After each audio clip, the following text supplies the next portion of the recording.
Before the grass could grow on my wife's grave, my stepdaughter, the girl I once loved as my own flesh and blood, threw a forged will in my face and smiled coldly.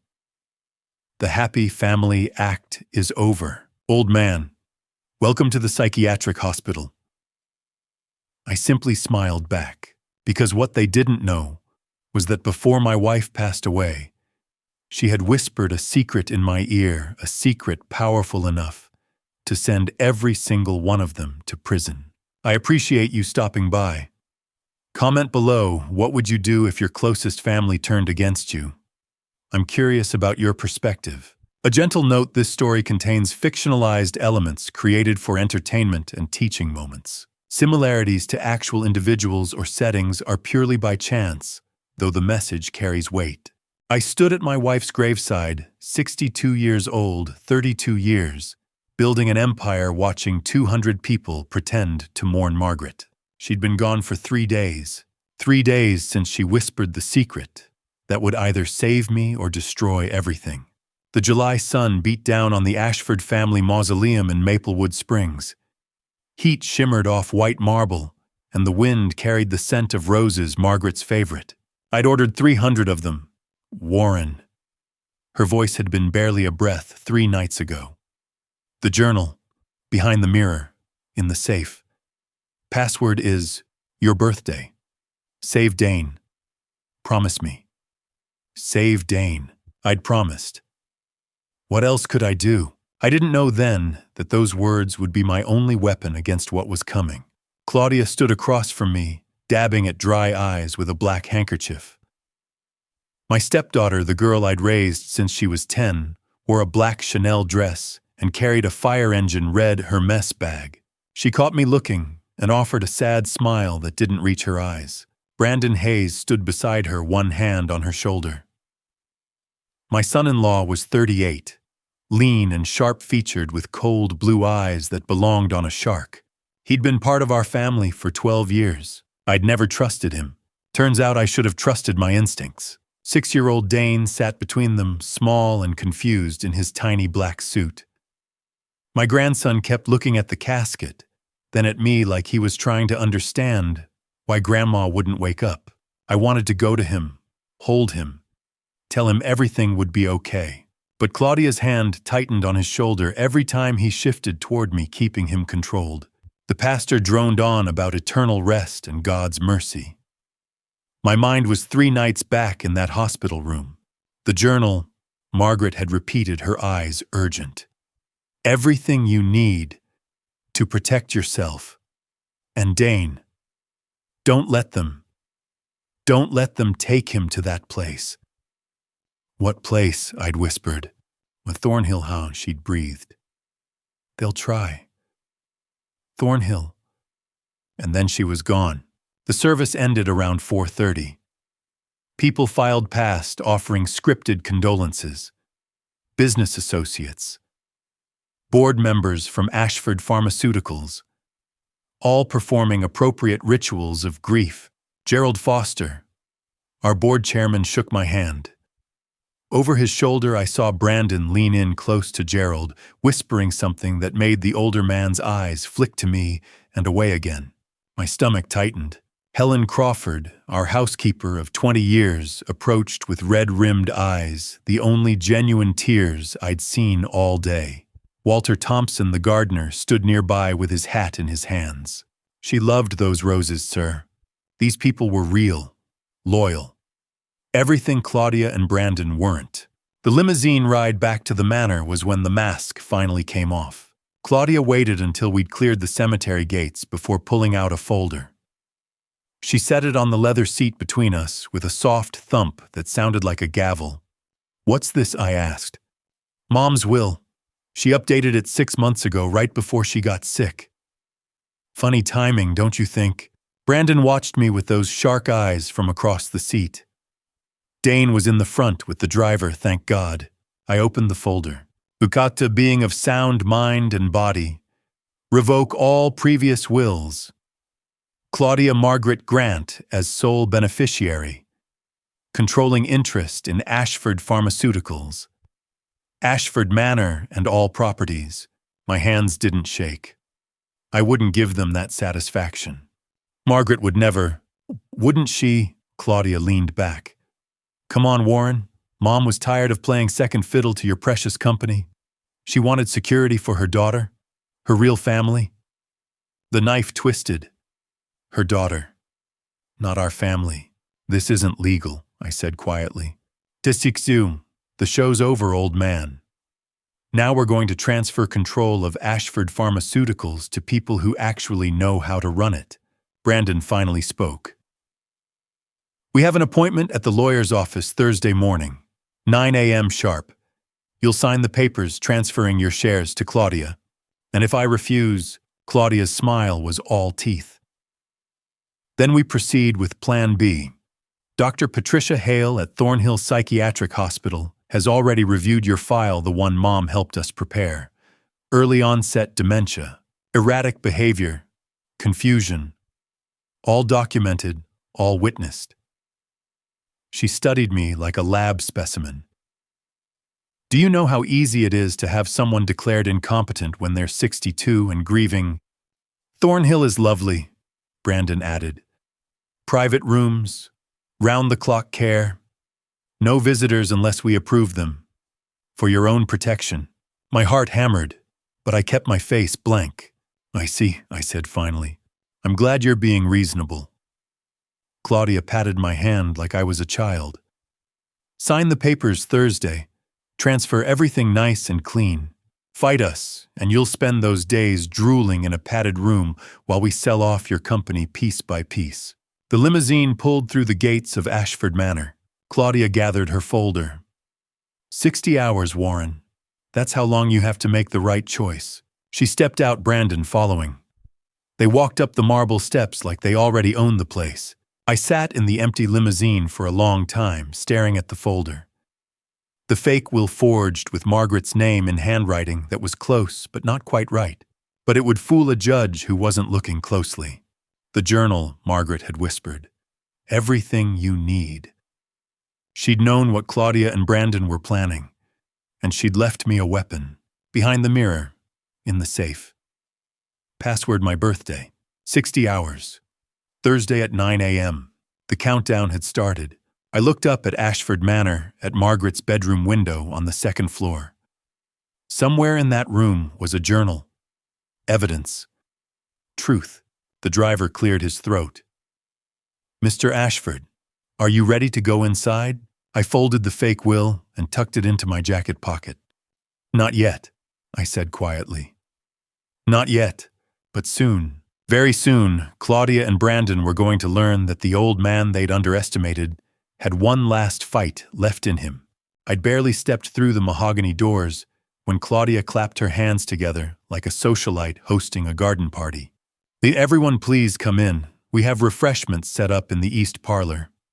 Mom would have wanted us to celebrate her life, not mourn it. Celebrate. The word tasted like ash. I watched her work the room, air-kissing cheeks and accepting condolences with practiced grace. Brandon stood near the fireplace, phone pressed to his ear, already conducting business. Gerald Foster lingered by the bar, watching me with calculating eyes. Nobody looked at me like I mattered anymore. I was a ghost in my own home. I made my way toward the grand staircase, moving slowly, deliberately. Let them see what they expected, an old man, exhausted by grief, shuffling toward his bedroom. My hand trembled slightly on the banister. Warren! Brandon's voice stopped me 3 steps up. Going somewhere? My room, I said, letting my voice crack. It's been a long day. Of course. He smiled coldly. Just remember we have security monitoring the house now. For your safety. Security, that's what he was calling it. I continued up the stairs, feeling his gaze follow me. At the top, I walked down the east corridor toward Margaret's room. The door was already open. Margaret's bedroom looked ransacked. Boxes stacked against the wall. Her closet, empty designer dresses already packed away. The vanity stripped bare. They'd moved fast. Too fast. I walked to the far wall where a gilt-framed mirror hung above a small writing desk, where Margaret wrote thank you notes every Sunday morning. Behind the mirror, she'd whispered, in the safe. I lifted the mirror off its hooks. Behind it, nothing. Just plain white plaster. No safe, no hidden compartment. My heart sank. I ran my fingers over the wall, pressing, searching. Nothing. Had Margaret been delirious? Number. She'd been clear. Urgent. I moved to the other side of the room, checking behind paintings, decorative shelves. Still nothing. And then I saw it. On the writing desk, a small indentation in the dust rectangular about the size of a book. Something had been there recently. The journal. Margaret's leather-bound diary, the one she'd written in every night. I'd seen it 1,000 times. It had been here, and now it wasn't. Looking for something, I spun around. Claudia stood in the doorway, arms crossed, that cold smile playing at her lips. I thought, Margaret's things? I let the sentence trail off, shoulders slumping. Already packed. She walked into the room. We're donating most of it. She studied me for a long moment, dissecting me piece by piece. You should rest, she said finally. Brandon's arranged for your dinner to be brought up. You don't need to come back downstairs tonight. I don't... No. She paused at the door. Oh, and Warren. We've made a few staffing changes. Had to trim some fat. My stomach dropped. What kind of changes? I found out 20 minutes later.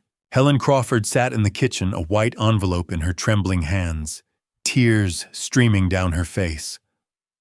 Walter Thompson stood beside her, his gardening hat crushed between his fists. 18 years, Helen whispered. 18 years, and they give me $500 and tell me to be out by tomorrow morning. $500 for nearly 2 decades of loyalty. Walter? My voice sounded hollow. Same, sir. Miss Claudia said they're bringing in a professional landscaping company. He looked up, hurt cutting deep. 30 years I've tended these grounds. I'm sorry, I said and meant it. I'm so sorry. Helen hugged me before she left. If you need anything at all, you call me. You're not alone. When the kitchen door closed behind them, I stood alone in the empty space, all of it gone. Dinner arrived at 7:30. Brought by someone I didn't recognize, a stern-faced woman who set the tray down without a word and left immediately, locking the door behind her with an audible click. I stared at the lock for a long moment. This was a preview, a warning. Sign the papers, or this becomes your life. Locked in your room, fed like a prisoner. Isolated, controlled. I reached into my jacket pocket and pulled out the burner phone I'd bought 3 months ago, back when Margaret first got sick and started acting strange. Secretive, paranoid. Now I knew she'd been trying to protect me. The journal was gone.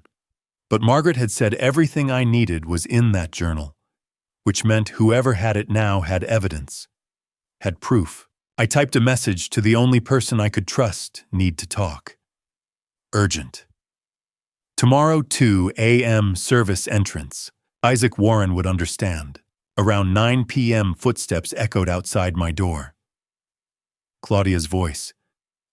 Make sure he doesn't leave the room tonight. Doctor's orders. So they'd posted a guard. I sat on the edge of my bed and let my shoulders slump. Through the door, I knew they were watching, listening. So I gave them what they wanted. Old, weak, defeated.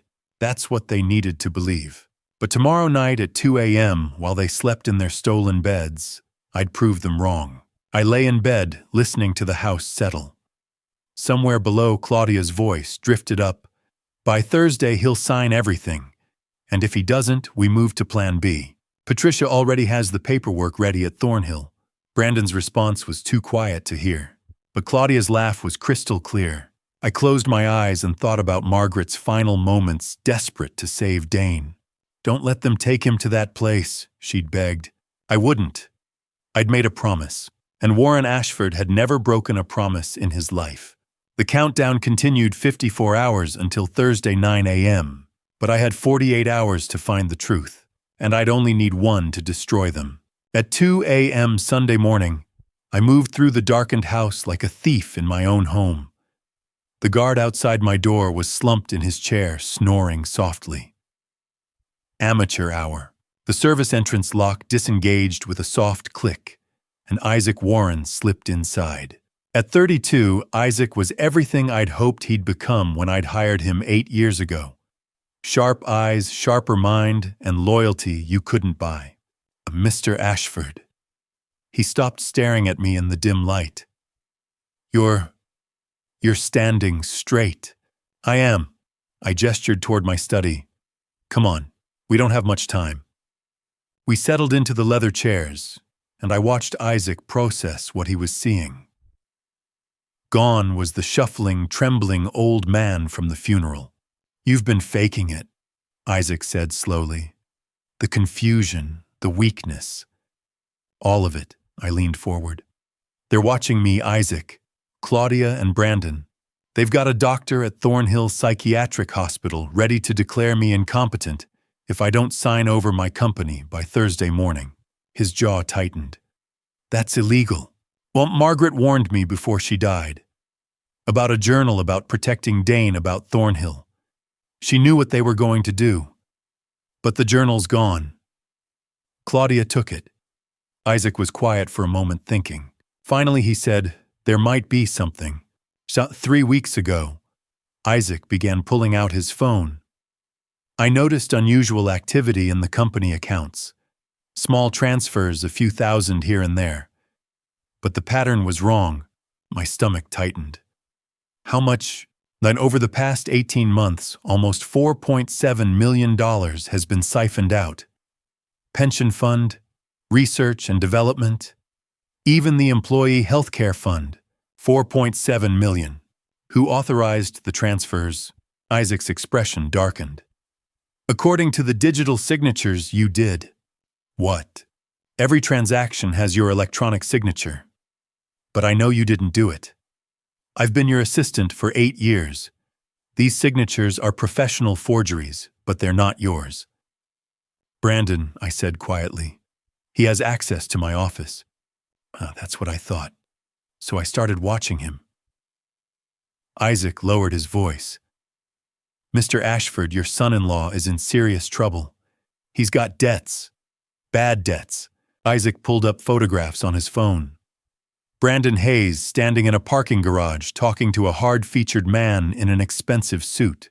Anthony Russo. He's a loan shark. High-end clientele, discreet services, absolutely ruthless. Isaac tapped his phone. I got him on his cell phone. He called Russo from his car afterward. Brandon's voice filled the small study. I told you I need until Thursday. Just give me until Thursday.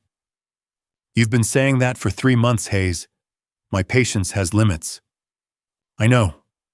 But this is it. The old man's about to sign everything over the company, the trust fund, all of it. $75 million. Once I have control, you'll get your 4.7 plus interest. I'll throw in an extra $1 million for your trouble. You better not be lying to me. I'm not. Thursday morning, 9 a.m. By Friday, you'll have your money. You have my word. Your word isn't worth much, but fine. Thursday. If you don't deliver, we're done being civilized. Understand? Isaac stopped the recording. I sat back, the pieces clicking into place with nauseating clarity. Brandon wasn't after Ashford Pharmaceuticals to run it. He wanted the money. Needed it. $4.7 million in gambling debts to a loan shark who'd probably kill him if he didn't pay up. He's been embezzling to cover his losses, I said slowly. But it's not enough. He needs the whole trust fund to pay Russo off. If he gets control, he'll strip everything, Isaac said. Sell the patents, fire the staff, gut the pension fund. 420 people will be out of work with nothing. I thought of the employees I knew by name. All of them would be collateral damage in Brandon's escape plan. We need proof, I said. Legal, court admissible proof. I know. Isaac hesitated. There's only one place that has everything we need. Transaction logs, digital signature metadata, the original files before they were doctored, the company servers. Yes, sir. Meridian Tower, 28th floor. Locked server room biometric access. I can get in, I have the clearances, but if anyone's monitoring the logs, they'll know. Can you do it without being detected? Isaac considered. Maybe. If I go in around 2 or 3 a.m. Monday night, claim I'm troubleshooting a network issue, I'd have maybe 20 minutes. 20 minutes, it wasn't much, but it might be enough. There's something else, Isaac said quietly. About Dane. They don't treat him like family. He's a prop. A tool. The way Brandon looks at him sometimes. He shook his head. Like he's in the way. Margaret's whisper echoed, "Save Dane, promise me." "Hey, we're going to stop them," I said. "We're going to get the evidence exposing what they've done and make sure Dane never ends up as a pawn in their game." "What do you need me to do?" "Monday night, 2 a.m., break into the server room. Get me transaction logs, signature metadata emails, anything that proves Brandon's been embezzling and forging my authorization. And if I get caught, you won't." I paused. "But Isaac, if something goes wrong, I'll take the fall." "Understood." He smiled. "With respect, sir, I'm not letting you take the fall for anything. We're in this together." Isaac slipped out at 2:45 a.m., disappearing into the darkness. I sat by the window and watched the sky lighten, thinking about the boy I'd met 8 years ago. His father had worked for me, a brilliant chemist diagnosed with cancer, when Isaac was in high school. I'd paid for the treatments. Experimental, expensive, ultimately unsuccessful. Isaac had never forgotten. He was the son I'd never had, and together we were going to take back everything they'd tried to steal. The countdown continued 48 hours until Thursday 9 a.m., but Monday night at 2 a.m. we'd strike the first real blow, and by the time they realized what had happened, it would be too late to stop us. The server room was hidden behind a false panel in the library, a secret I'd built into this house 30 years ago. Ironic that the security measure I'd installed to safeguard my empire would now expose the people trying to steal it. It was 1 a.m. Monday morning, when Isaac and I stood in the darkened library. I'd waited until Kurt Schneider's snoring resumed before slipping downstairs. I reached behind a leather-bound volume and pressed the hidden latch. The shelf swung outward, revealing a steel door with a biometric scanner. Isaac's eyes widened. "You have a server room in your house." I corrected, placing my palm against the scanner. When Ashford Pharmaceuticals was starting out, I worked from home. Needed secure storage for research data, patent applications, financial records. The door clicked open. "I haven't used it in 15 years, but the system's still active.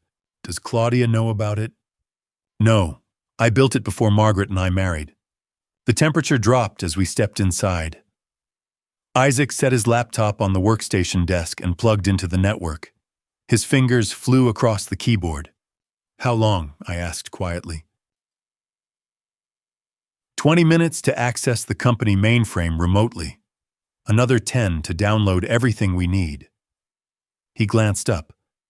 "But it'll leave a trail. They'll think it came from me. Let them think I'm confused accessing files in the middle of the night." The files appeared on Isaac's screen like damning evidence. Transaction logs, wire transfers, digital signatures. Brandon Hayes had been systematically embezzling from Ashford Pharmaceuticals for 18 months.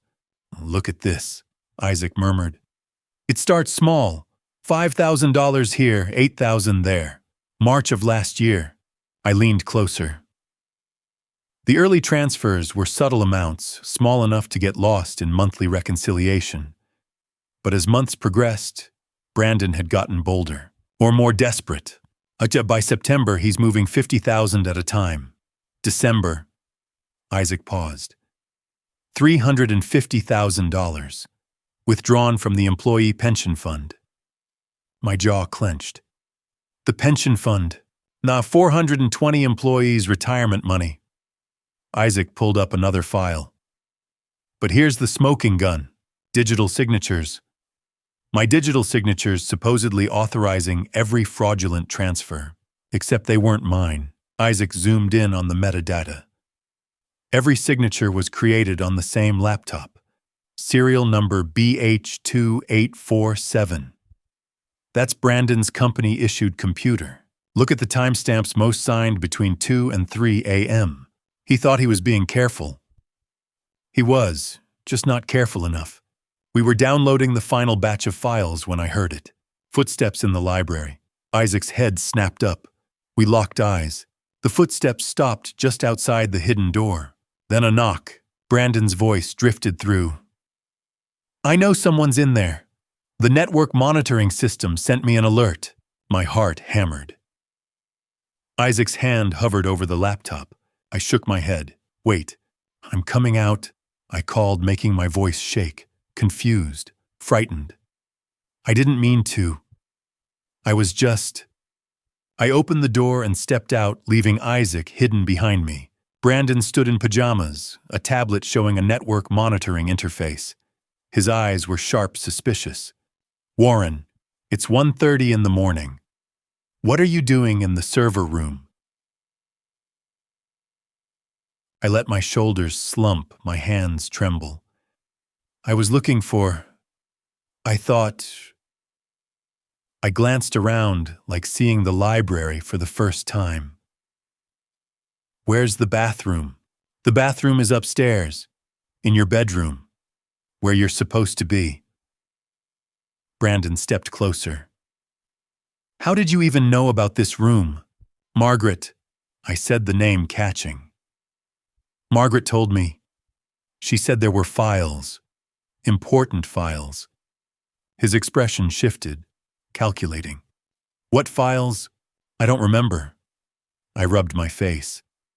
I woke up and I thought she was calling me. "But she's not here, is she?" I looked at him with watery eyes. "Where's Margaret?" For a long moment, Brandon said nothing, weighing possibilities. He wanted to believe I was broken, weak, no threat. So that's what I gave him. "Margaret died and Warren," Brandon said slowly, like speaking to a child. 3 days ago. "Don't you remember?" I stared at him, then down at my hands. "She died." "Yes, we had the funeral. You were there." I swayed, grabbing the bookshelf. "I need to sit down." Brandon's expression softened, not with sympathy, but with satisfaction. This was exactly what he wanted to see. "Come on," he said, taking my arm with false gentleness. "Let's get you back to bed." He guided me upstairs and deposited me in my bedroom like a confused child. "Stay in bed, Warren," he said firmly. "If you need something, press the call button." "Okay," I mumbled. "I'm sorry, I miss her." "I know, now sleep." He closed the door. I waited until his footsteps faded. Then I counted to 100. Then I moved to the window and flashed the small LED light 3 times. The signal. 2 minutes later, a responding flash from the rose garden. Isaac had made it out, laptop and evidence in hand. I sat on the edge of my bed and allowed myself a smile in the darkness. Brandon had bought the performance completely. He had no idea that while he'd been playing concerned son-in-law, Isaac had finished the download. Every transaction, every forged signature, every email, every piece of evidence we'd need. I pulled out the burner phone and found Isaac's text. "Got everything." He didn't see me. "You were brilliant." I typed back, "Good. Now we have exactly what we need. What's the plan?" "We give them what they want. Or at least we make them think we're going to. You're going to sign. I'm going to show up. And when they're comfortable, when they think they've won, that's when we show them exactly who they've been underestimating. Checkmate. Checkmate." But there was still one piece missing. Margaret's journal. She'd mentioned it specifically. But the journal was gone from her room, unless the safe she'd mentioned with the password of my birthday wasn't in the obvious place. "Behind the mirror," she'd said. I checked the obvious mirror in her bedroom. Found nothing. But Margaret had been clever. If she'd wanted to hide something from Claudia, she wouldn't have put it somewhere her daughter might discover it. She'd put it somewhere only I would think to look. Somewhere that meant something to the two of us. The countdown continued 36 hours until Thursday 9 a.m. But now I had evidence. I had Isaac. I had a plan. Tomorrow I'd find Margaret's journal. Tonight I'd let them think they'd won. I lay back and smiled in the darkness. Soon, Margaret, I whispered. Soon I'll finish what you started. By Tuesday morning I had become invisible in my own home. The transformation was deliberate. I stopped combing my hair, wore the same wrinkled shirt 2 days in a row, paired with mismatched socks. I shuffled when I walked. Let my hands shake when people were watching. I became exactly what they wanted to see, a broken old man defeated by grief and age. Breakfast arrived at 7:30, flavorless oatmeal, lukewarm coffee, dry toast. I ate it staring out the window. From my vantage point, I could see the dining room. Through the glass, Claudia and Brandon sat eating steak and eggs, fresh fruit pastries. The contrast wasn't subtle. It was a message. I chewed my tasteless oatmeal and smiled. Around 9 a.m., I heard Dane's laugh from the garden. There he was, 6 years old, in his little blue jacket, chasing a butterfly through the rose beds. His dark hair caught the sunlight. "Save Dane, my ma," Margaret had begged. Dane looked up suddenly and waved. "Grandpa, Grandpa," I waved back, throat tight. He started running toward the house, and I turned for my door. I nearly collided with Kurt Schneider.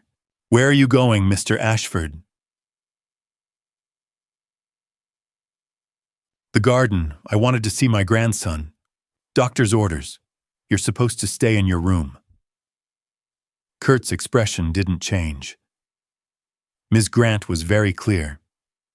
"But Dane is fine.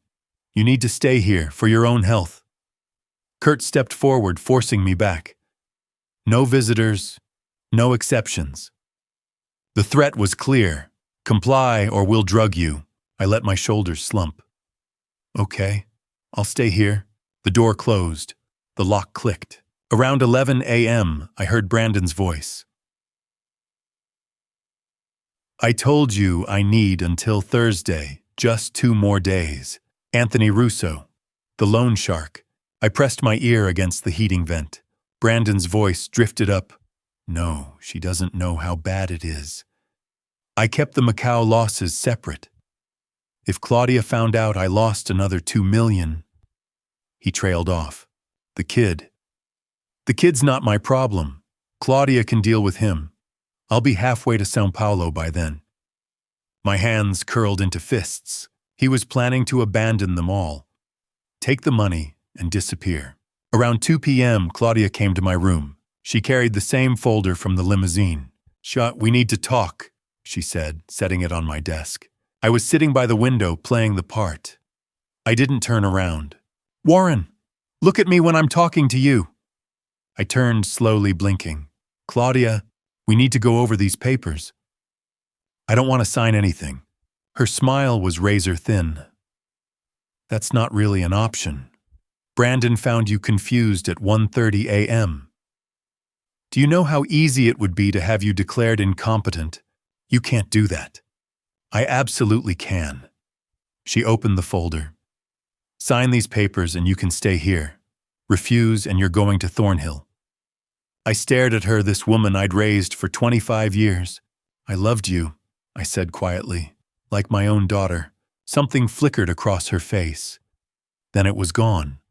"Every time I called you Dad," she said, voice dropping to something venomous. I wanted to throw up. "My mother married for money. You were just the ATM that kept the lights on." The words hit like blows. She pulled out a pen. "Sign. Or Thursday morning you're going to Thornhill, and you'll never see Dane again." "Where is Dane now?" "Upstairs, napping. Why?" "I want to see him, before I decide." She studied me, then smiled cruelly. "No, you don't get to see him until you sign." She moved toward the door. "You have until Thursday, 9 a.m., the lawyer's office or the hospital. Your choice." She left, leaving the folder and pen. I sat there for 10 minutes. Then I stood up, walked to the desk, and put pen to paper. I drew a single shaky line. Not my signature. Just a wavering mark. Claudia returned 5 minutes later. She saw the ruined document and her face went red. "What is this?" I blinked at her, confused. You said to sign. I said, sign your name. I was trying. I couldn't remember. She crumpled the paper and threw it at me. Fine. We'll do this Thursday at the board meeting. Arthur Caldwell can witness your signature. I'm sorry, I miss Margaret. Thursday, she said coldly. 9 a.m., Meridian Tower. Be ready or we'll have you committed by noon. She stormed out. The moment she was gone, I moved to the window. I saw Brandon slipping into Margaret's room with a large duffel bag. He was searching for something. The journal. He didn't have it. Claudia didn't have it, which meant it still existed. I pulled out the burner phone. They don't have the journal. It's still hidden. Isaac's response where, and then I remembered, our 10th anniversary. Margaret had commissioned a custom mirror for her sitting room, her private space. Antique. Gold-leafed. It had hung above the settee where she'd read every evening. I know where it is. I'll get it tonight. Be careful. Always am. 36 hours until Thursday. Tonight I'd find the journal. Thursday I'd end this. And Dane would be safe. I lay on my bed as the sun set. Downstairs I heard Claudia and Brandon arguing, muffled, angry, stressed. They were fracturing. Good. Let them tear each other apart. By the time they realized what was happening, I'd have already won. Margaret once told me that the best place to hide something was somewhere everyone had already looked. Now, at 3 a.m. Wednesday morning, 32 hours before the Thursday meeting, I finally understood. Kurt was snoring outside my door. I'd waited 2 hours, timing his patterns. Margaret's sitting room was at the end of the east wing. The door was unlocked. Why would they lock it? They'd already cleared out everything valuable, or so they thought. I slipped inside and closed the door softly. Moonlight filtered through the curtains. The furniture was still here, the Victorian settee, the writing desk, the bookshelf, and on the far wall hung the mirror, the antique gold-leafed mirror I'd given her for our 10th anniversary. She'd cried when she'd unwrapped it. It's perfect. I'll treasure it always. I lifted it carefully off its hooks. Behind it, nothing. Just smooth painted wall. My heart sank. Wait! I ran my fingers along the mounting bracket. There was a small seam. I pressed gently, and a section of wall clicked inward. Behind it, a wall safe with a digital keypad. Password is your birthday, Margaret had whispered. March 15th, 1964. 03151964. I typed it in with shaking fingers. The safe beeped, the lock disengaged. Inside was everything Margaret had promised. A leather-bound journal, a manila envelope thick with documents, a USB drive labeled WA, and a photograph. I pulled out the photo first. It showed a young boy, maybe 10, standing next to a middle-aged man in front of a laboratory building. I flipped it over. Brandon and Leonard Hayes, 2004. Patent filing day. Leonard Hayes, the pharmaceutical researcher I'd beaten in the Gamma-Tech 9 patent war 12 years ago. The man whose company had gone bankrupt after I'd proven his research was derivative. The man who'd taken his own life 6 months after the court ruling. Brandon was Leonard Hayes' son. I pulled out the manila envelope. Inside, property transfer documents all bearing Margaret's signature. Dates going back 8 years.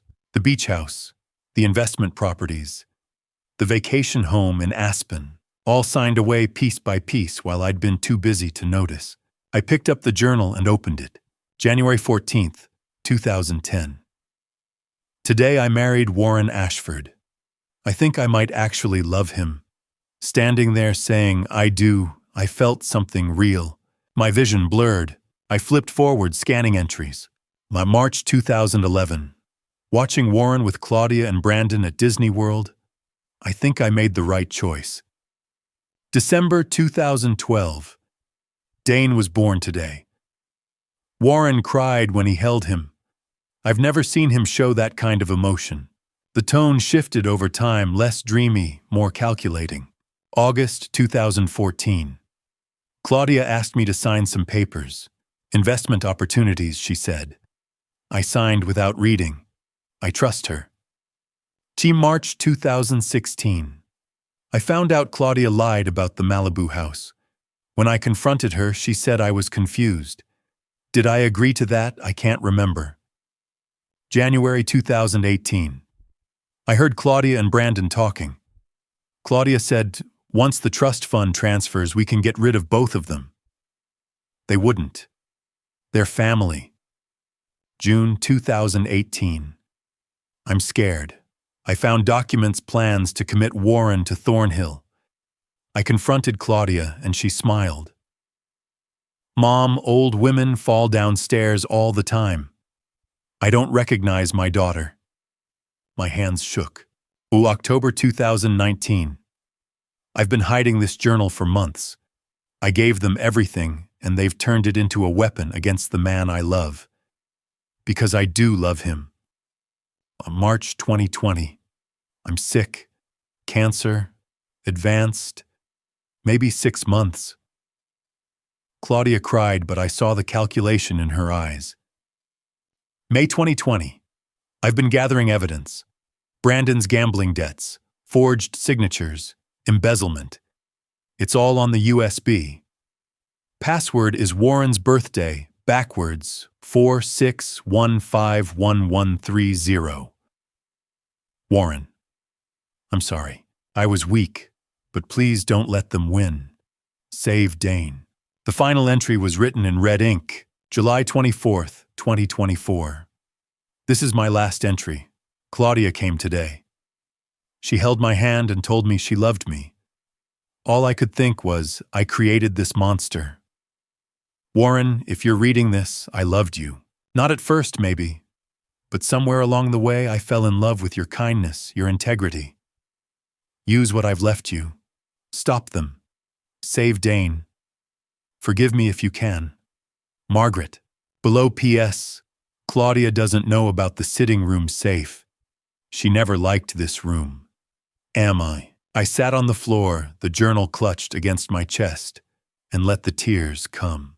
Margaret had loved me. Then she'd been manipulated. Then she'd tried to save me. I wiped my eyes and picked up the USB drive. Password 46151130. My birthday backwards. The files loaded. Financial records. Emails between Brandon and Anthony Russo. Photos of Brandon with loan sharks. Copies of forged documents. Medical records from a clinic in Switzerland. Dated 12 years ago. Patient Brandon Hayes. Diagnosis congenital bilateral absence of vas deferens. Status sterile. Prognosis permanent infertility. Brandon was sterile, which meant Dane wasn't Brandon's biological son, which meant the entire inheritance plan was based on a lie. I sat there as the pieces fell into place. Margaret had known. She'd documented everything, left me the tools to destroy them. I gathered everything and tucked it into my jacket. Then I replaced the mirror, making everything look undisturbed. Thursday morning, Claudia and Brandon expected me to show up defeated, ready to sign away my life's work. Instead, I was going to show up with evidence that would send them both to prison. And I was going to do it in front of the entire board of directors with witnesses in a way that would make it impossible for them to escape. Save Dane, Margaret had begged. I would, by destroying the people who'd used him as a pawn. As I slipped back into my room, I felt something I hadn't felt in days. Power. The power of truth. And truth was the most dangerous weapon of all. I spent the next 12 hours reading Margaret's journal from beginning to end. And with every page, I watched my marriage come back to life, and die again. It was 4:30 a.m. when I locked myself in my study. I sat in the leather chair Margaret had given me for my 60th birthday, opened the journal to page 1, and began to read. The early entries were almost painful in their sincerity. February 14th, 2010. Warren brought me roses today. He remembered from our third date. He remembers everything. He's 50 years old, successful beyond measure, and he treats me like I'm the most important thing in his world. I think I'm falling in love with him. Actually, truly falling in love. December 2010. Warren asked Claudia's permission to marry me. Asked her. This man cried because my daughter approved of him. How could I not love someone like that? I stopped reading, my throat tight. She had loved me. In those first years, Margaret had genuinely loved me. Then the shift came. Gradual, subtle. April 2014. Claudia suggested I start managing some household finances. I signed some papers today, consolidation documents, she called them. September 2014. Brandon took me to lunch. He said I should think about protecting Claudia's inheritance. Warren's not getting any younger. You need to make sure you're taken care of. I could see it happening entry by entry. Claudia and Brandon isolating Margaret, convincing her she was protecting herself when really she was helping them build the framework for theft. Then in year 8, everything changed. June 2018. I found something today. An old newspaper article in Brandon's briefcase. Pharmaceutical researcher Leonard Hayes found dead, apparent suicide following patent dispute loss. Brandon is Leonard Hayes' son. The man Warren destroyed in that patent case. The man who took his own life because of Warren. And Brandon married Claudia 6 months after his father died. This wasn't chance.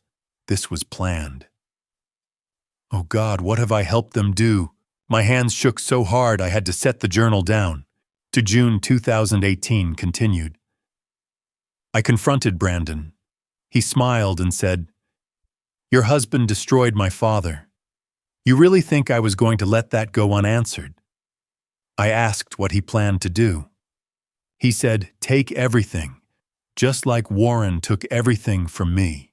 August 2018. Claudia cornered me today and said, "Mom, old women fall downstairs all the time. It would be tragic if something happened to you before you could say things you'd regret." Shaktutu, she was threatening me. My own daughter was threatening to kill me. I stood up abruptly, rage and grief warring in my chest. Margaret had known everything for 6 years and said nothing. Because she was afraid. Because she was protecting Claudia. I forced myself to keep reading. The entries from Margaret's final months were desperate and raw. On May 2024, diagnosis stage 4, pancreatic cancer. 6 months, maybe less. I always thought I'd have time. Now time has run out. May 2024 continued. I told Claudia about the cancer. She cried. But when she thought I wasn't looking, I saw her exchange a glance with Brandon. Relief. They're relieved I'm dying. June 2024. I started gathering evidence. Everything I could find. I'm hiding it all in the safe in my sitting room, the room Claudia hates. If something happens to me, at least Warren will have the evidence. July 24th, 2024. Last entry. Today, Warren held my hand and said, "You're the best thing that ever happened to me." I wanted to laugh or cry. The best thing, I'm the worst thing. But I didn't correct him. I just whispered the location of the safe. If you're reading this, Warren, I loved you. I did. In the beginning and at the end when it was too late. I betrayed you. I was weak and selfish. But please, use what I've left you. Stop them. Save Dane. He's innocent. Forgive me. Margaret. I closed the journal and sat in silence as the sun rose. Margaret was gone. What remained was this: a journal, a USB drive, and a choice. I chose action. I plugged the USB drive into my computer and opened the files. Transaction logs showed every fraudulent wire transfer. Metadata traced back to Brandon's laptop. Email correspondence between Brandon and Anthony Russo discussing payment schedules. More emails marked Operation Thornhill. On subject Phase 2 timeline. Thornhill admission scheduled. Dr. Patricia Hale has prepared the competency evaluation. Results predetermined. BH. They'd planned everything. But they'd underestimated Margaret's final rebellion. Then I found the photograph folder. 20 images of Brandon at various stages of his life. and one that froze my blood. Brandon, at 26, at a cemetery, holding a framed photograph of me with a red X drawn across my face. The caption beneath, "Found in Brandon's apartment, June 2018. He's been planning this since his father died. 12 years. Brandon had spent 12 years planning revenge for something I'd won legally, ethically. I closed the laptop and looked at the clock. 4 p.m. Wednesday, 17 hours until the Thursday morning board meeting. I couldn't just go to the police. That would take time. Brandon and Claudia would lawyer up. Number one, I needed something theatrical, decisive. I needed them to confess in front of witnesses they couldn't buy off. Tomorrow, when they expected to see a broken old man shuffle in and sign away his empire, they were going to see the real Warren Ashford. They wanted to burn down my empire. Fine. I'd burn it down first and rebuild it stronger than before. But them, they'd burn with it. I leaned back in my chair and let my mind drift to that year. The patent war. The case that had defined my career and apparently destroyed Leonard Hayes. 15 years ago, Leonard and I were both racing to patent Gamma-Tech 9, a revolutionary cancer treatment targeting gamma-aminobutyric acid receptors. The science was cutting edge, the market potential enormous. Whoever won the patent would control billions in revenue. Leonard's research was promising but flawed. He'd taken shortcuts in the clinical trials, manipulated data to show efficacy that wasn't consistently reproducible. When my legal team exposed those shortcuts in court, his patent application collapsed. Mine was airtight, peer-reviewed, replicated by independent labs. I won. Leonard's company, Hayes Biotech, went bankrupt within 6 months. Investors fled, employees lost their jobs, and Leonard couldn't handle the shame. I remembered getting the call about his death. Remembered feeling a strange mix of satisfaction and guilt. Satisfaction that I'd won, that my science had prevailed. Guilt that winning had cost a man his life. So I'd done what I thought was the decent thing. I'd sent flowers to the funeral. I'd established an anonymous trust fund for Leonard's son, $5,000 a year for education routed through a law firm so he'd never know it came from me. I'd thought I was being compassionate, merciful. I'd never imagined that boy would grow up to marry my stepdaughter and spend 15 years systematically destroying everything I'd built. Did you kill Leonard Hayes? The question hung in the dark study, spoken aloud to no one. Did I? The legal answer was no. I'd won a patent dispute fairly. Leonard's choices after that, his inability to cope, his decision to end his life, those were his choices. But the moral answer, I'd profited from his collapse. I'd built Ashford Pharmaceuticals into a powerhouse using the Gamma-Tech 9 patent that should have been his if he'd just done the work properly. I'd become wealthy beyond measure while his son grew up on scholarship programs and anonymous trust funds. In Brandon's story, I was absolutely the villain. Did that justify what he'd done? Stealing from my employees' pension fund, embezzling millions, using a 6-year-old child as a pawn. Planning to have me committed to a psychiatric hospital for the rest of my life. Whatever guilt I carried for Leonard Hayes' death, Brandon and Claudia had exceeded it tenfold. This wasn't justice. This was cruelty. I pulled out the burner phone and called Anthony Blake. The private investigator answered on the second ring. Mr. Ashford, I was wondering when you'd call. Anthony, I need everything you can find on Brandon Hayes. Born 1986, son of Leonard Hayes. I need to know when he met Claudia, how he approached her, every detail of his background between 2010 and now. The patent researcher's kid. Anthony's voice was thoughtful. I remember that case. Messy. I won fairly. Doesn't mean the kid sees it that way. I heard typing in the background. Give me 6 hours. If Brandon Hayes planned this for 15 years, there'll be a trail. Thank you. Warren. If this kid's been planning for 15 years, he's not sloppy. He's going to have contingencies. Be careful tomorrow. I hung up and stared at the photograph again. Brandon at 12 at his father's funeral, holding my picture with a target drawn on my face. Had he carried that photo for 15 years? Had he looked at it every night, feeding his rage, nurturing his revenge fantasy, until it became the driving purpose of his life? What a waste! My phone buzzed. A text from Isaac. Intercepted email from Brandon to Claudia. Sent 20 minutes ago. You need to see this. A screenshot appeared. Email header. Subject: tomorrow is Judgment Day. The body text was brief, almost poetic in its hatred. 15 years I've waited. 15 years of pretending to respect him, to care about his company, to be the good son-in-law. Tomorrow, Warren Ashford signs away everything that stolen patent built. Tomorrow, he's committed to Thornhill, locked away where he can't hurt anyone else. Tomorrow, Dad can finally rest in peace. The long game is over. We won, and I'm Buey. Claudia's reply, time-stamped 10 minutes later. About damn time. I'm tired of playing house with the old man. Let's finish this. See, I stared at those words for a long moment. The long game is over. We won. They had no idea. I typed a response to Isaac. Let him think that. Tomorrow he'll learn that revenge is a poison that kills the one who drinks it.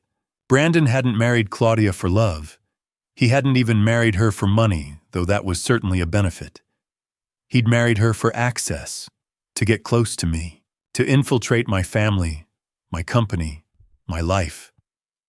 To position himself perfectly to destroy everything I'd built the way he believed I'd destroyed his father. It was brilliant in a twisted way. Patient, methodical, disciplined. He'd played the long game for 15 years, never breaking character, never revealing his true purpose, until now. Until Margaret's USB drive and her journal had exposed every detail of his plan. Another message from Isaac. Anthony Blake just sent preliminary report. Brandon met Claudia at a pharmaceutical conference in 2012, 6 months after Leonard died. Conference Warren hosted. Brandon used fake credentials to attend. First contact was intentional, planned. Of course it was. Walt also found this: Brandon visited Leonard's grave every year on the anniversary. Left flowers and a photo. Same photo every time: Warren's headshot with target drawn on it. 15 years. 15 years of visiting a grave, renewing his vow of vengeance, feeding his obsession. What a tragic, wasted life. I looked at the clock. 7:30 p.m., 14 and a half hours until the meeting. I picked up the photograph one last time. The 12-year-old boy at his father's funeral, target drawn on my face, promise of revenge written in the set of his jaw. I'm sorry for what you lost, I said quietly to that frozen image. But tomorrow you lose everything else. Then I filed it away, with the rest of the evidence, turned off the desk lamp, and went to prepare for war.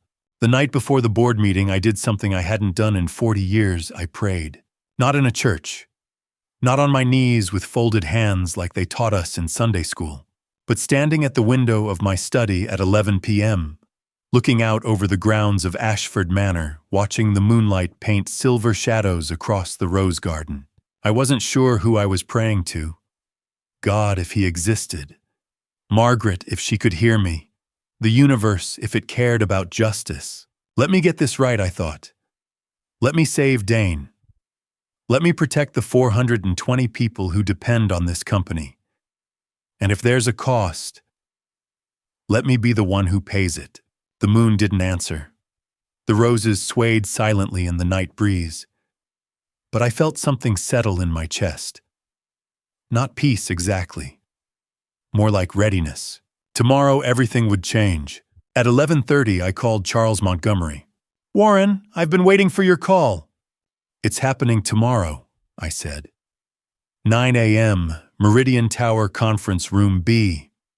They're expecting me to sign away everything, and instead, I'm going to destroy them. I sat down at my desk, spreading out the documents journal, USB drive photos, transaction logs. I have everything, Charles. Embezzlement, forgery, a 15-year conspiracy. Have you contacted the district attorney? Not yet. I wanted to talk to you first. I paused. And I need to know about Dane. If this goes the way I think it will, Claudia and Brandon will be arrested. What happens to him? Charles was quiet for a moment. I filed an emergency custody petition this afternoon. Judge Patricia Morrison is reviewing it. Given the circumstances, allegations of fraud, embezzlement, conspiracy to commit false imprisonment, she's likely to grant temporary custody to you pending a full hearing. But there's something you should know, he continued. If you go through with this, exposing them publicly, having them arrested in front of the board, it's going to be traumatic for Dane. He's 6 years old. He's going to see his mother taken away in handcuffs. I know. My throat tightened. But if I don't do this, he'll spend the rest of his childhood as a pawn in their schemes. Used, manipulated, taught that people are tools, not human beings worth loving. And then you're making the right choice. Hard, but right. At 1 a.m., I did something incredibly reckless. I left my room past Kurt Schneider, who was slumped in his chair, snoring softly, and walked down the hallway to Dane's room. Inside, lit by a nightlight shaped like a rocket ship, Dane slept peacefully in his small bed. His dark hair was tousled against the pillow. One arm thrown over a stuffed dinosaur, his face relaxed in that complete trust that only children possess. 6 years old. The age my father had been when his own father walked out and never came back. I knelt beside the bed, my knees protesting, but my heart overriding the discomfort. Unknown. I whispered, though I didn't wake him. Tomorrow is going to be hard. Your mom and Brandon are going to be taken away. You won't understand. You might hate me for it, but I'm doing this to protect you. He stirred slightly, his face scrunching up like he was having a dream. You deserve parents who see you as a child, I continued. Not as a tool, not as leverage or a pawn. You deserve to be loved for who you are, not what you represent. I reached out and gently brushed the hair from his forehead. I'm not your biological grandfather. I have no DNA connection to you. But if you'll let me, if when this is all over, you can forgive me for what I'm about to do, I'll be your grandfather by choice, and that's stronger than any DNA could ever be. Dane murmured something in his sleep. It sounded like, Grandpa Warren. My heart broke and healed in the same instant. I promise you, I whispered. Whatever happens tomorrow, I will keep you safe. That's my vow. At 3 a.m., my phone buzzed. A text from Anthony Blake. Final report complete. Sending now. Warren, be careful. This kid is more dangerous than you think. I opened the attachments. Photographs. Dozens of them. Brandon's personal archive obtained through means Anthony probably didn't want to explain. Brandon, at age 12 at his father's grave, holding my photo with the target drawn on it. Brandon, at age 16, in his bedroom walls covered with newspaper clippings about Ashford Pharmaceuticals. About me. Brandon, at age 20, sitting in a library surrounded by books on pharmaceutical law, patent litigation, corporate espionage. And then this one made my blood run cold. Brandon, at age 24, sitting in a cafe across from Meridian Tower. The timestamp, June 2012. 6 months before he'd coincidentally met Claudia at that pharmaceutical conference. He'd been watching, planning, positioning himself. A handwritten timeline in Brandon's neat script. Phase 1, meet C. Phase 2, marriage. Phase 3, gain access. Phase 4, Margaret cooperation. Phase 5, embezzlement. Phase 6, Thornhill. Phase 7, inheritance. Phase 8, disappear. We were currently at Phase 6. This wasn't just revenge. This was methodical, calculated destruction. The work of someone who'd spent half his life obsessing over a single goal. At 6 a.m., I showered and dressed. The navy suit fit perfectly. The tie knotted smoothly. I looked in the mirror and saw the man I'd been before grief and betrayal had tried to break me. At 7:30 a.m., I gathered my briefcase, checked my pocket for the USB drive one last time, and took a deep breath. Hargare, I said quietly to the empty room. I'm keeping my promise. I'm saving Dane, and I'm making sure the people who hurt you, who used you, face justice.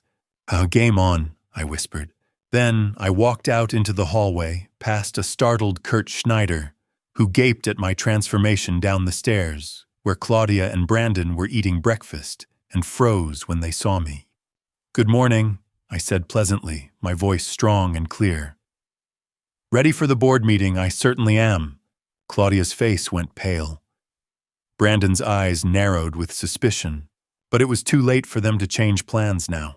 I smiled a real smile sharp as a knife and walked past them to the waiting car. The endgame had begun. Task 10. Thursday morning, I shuffled into the kitchen, wearing mismatched socks and a stained cardigan, smiling at Claudia with vacant eyes. I'm ready to sign, I said, my voice trembling. Let's just get this over with. The look of triumph on her face was almost worth the 3 days I'd spent pretending to be broken. I'd dressed carefully that morning. Not in the navy suit I'd laid out at 3 a.m. No, that suit was hidden in the back of my closet, waiting for the right moment. Instead, I wore my worst clothes. The cardigan with a hole in the elbow. Pants that didn't quite fit. One navy sock, one black sock.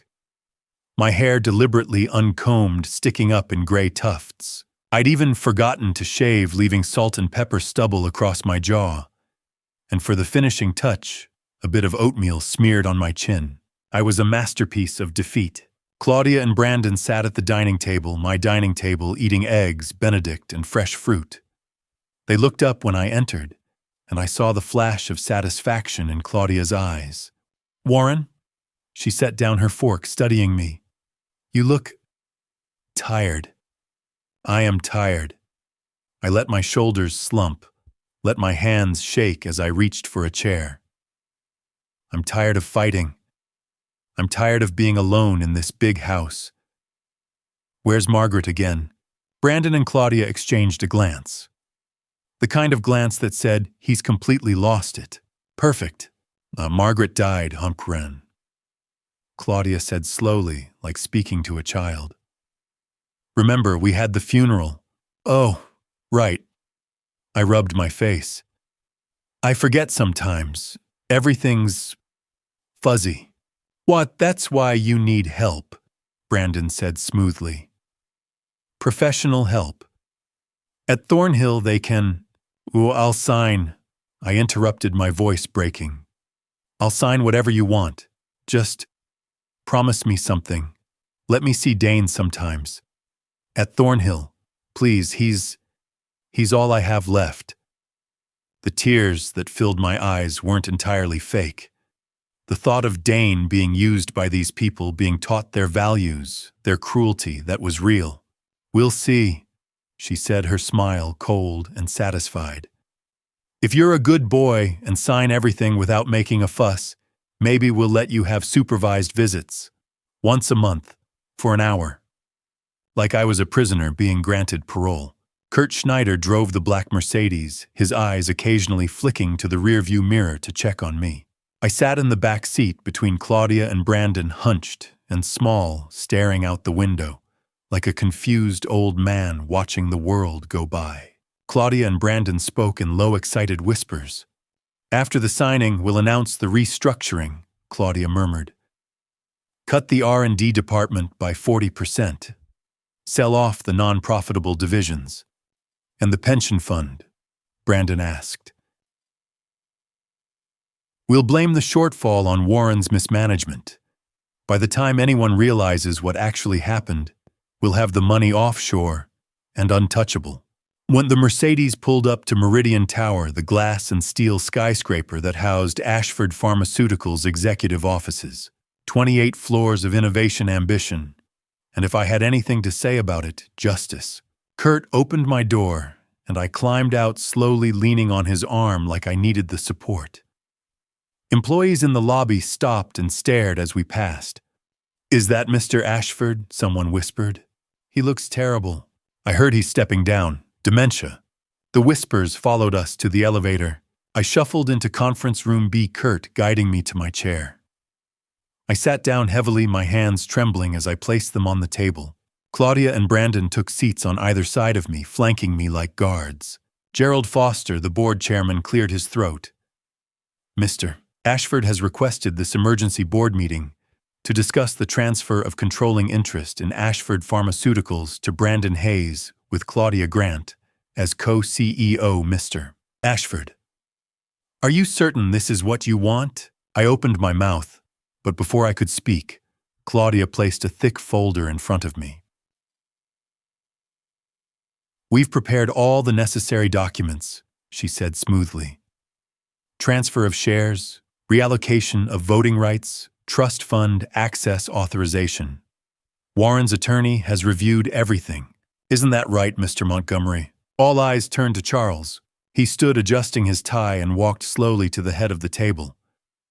"I have indeed reviewed the documents Ms. Grant provided." He set his briefcase on the table with a deliberate thunk.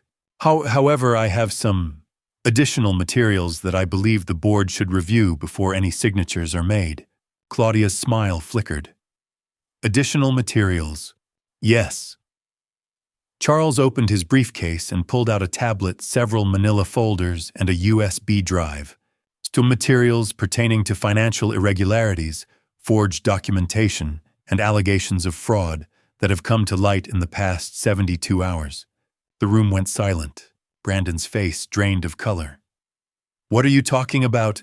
I think," Charles said calmly, "that the board deserves full transparency before making a decision of this magnitude. Don't you agree?" Claudia's hand, which had been resting confidently on the table, curled into a fist. "This is ridiculous. Warren is clearly not competent to. On the contrary." My voice cut through the room like a blade. Strong. Clear. Not a tremor in sight. I sat up slowly, vertebrae by vertebrae, my spine straightening, until I was sitting tall in my chair. I reached up and removed the thick glasses I'd been wearing, cheap reading glasses from a drugstore, unnecessary part of the costume. My hands, which had been shaking moments ago, were now perfectly steady. I met Claudia's eyes and smiled. Not the vacant smile of a confused old man. The cold, predatory smile of a hunter who just watched his prey walk into the trap. "Hello, Claudia," I said, my voice carrying across the room with perfect clarity. "Hello, Brandon. So nice of you to join us for your reckoning." Claudia's face went white. Brandon's mouth opened and closed, no sound coming out. Gerald Foster's eyebrows shot up. "Warren, you're perfectly competent, Gerald. Thank you for asking." I folded my hands on the table, calm and composed. I apologize for the deception over the past few days, but I needed to be absolutely certain about what these two were planning before I acted. I turned my attention back to Claudia and Brandon, watching them realize slowly, horribly, that they'd been played. "Before I sign anything," I said pleasantly, "I think this board deserves to know exactly who they're about to hand my company to." I glanced at Charles. "Mr. Montgomery, would you please present the evidence? Let's start with the embezzlement. That seems most straightforward, don't you think?" The moment I straightened my spine and dropped the mask, I watched Claudia's face cycle through confusion, shock, and absolute terror in less than 3 seconds. It was beautiful.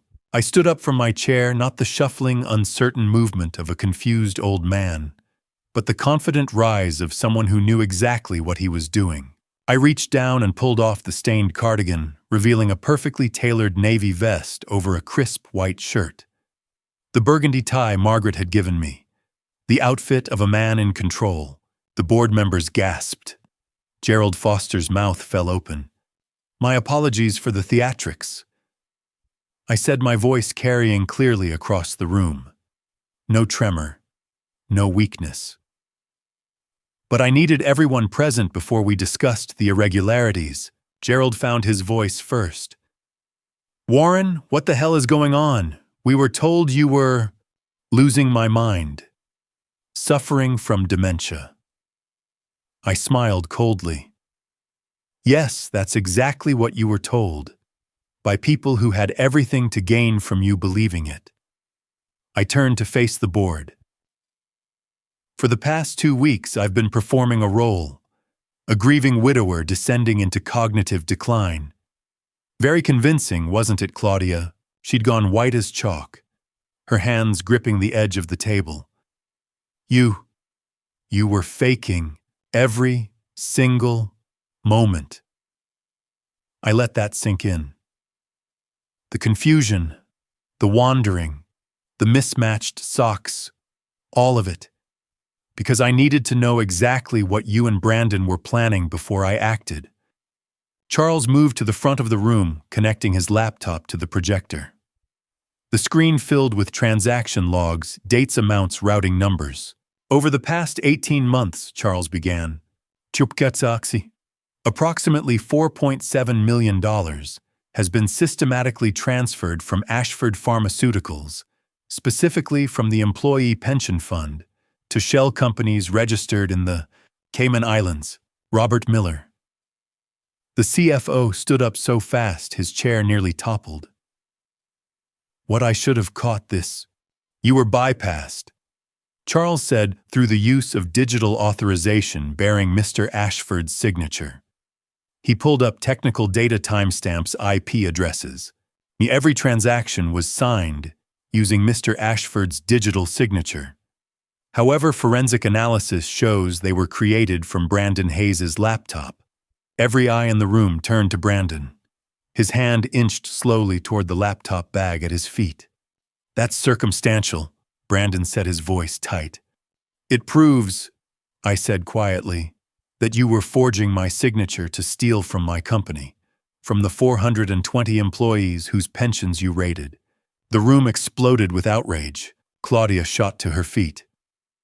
This man has been mentally unstable for months.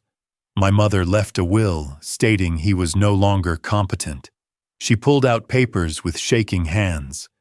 The will you're referring to, I said calmly, is forged. The notary listed never notarized any such document. I stepped closer to her, my voice cold and precise.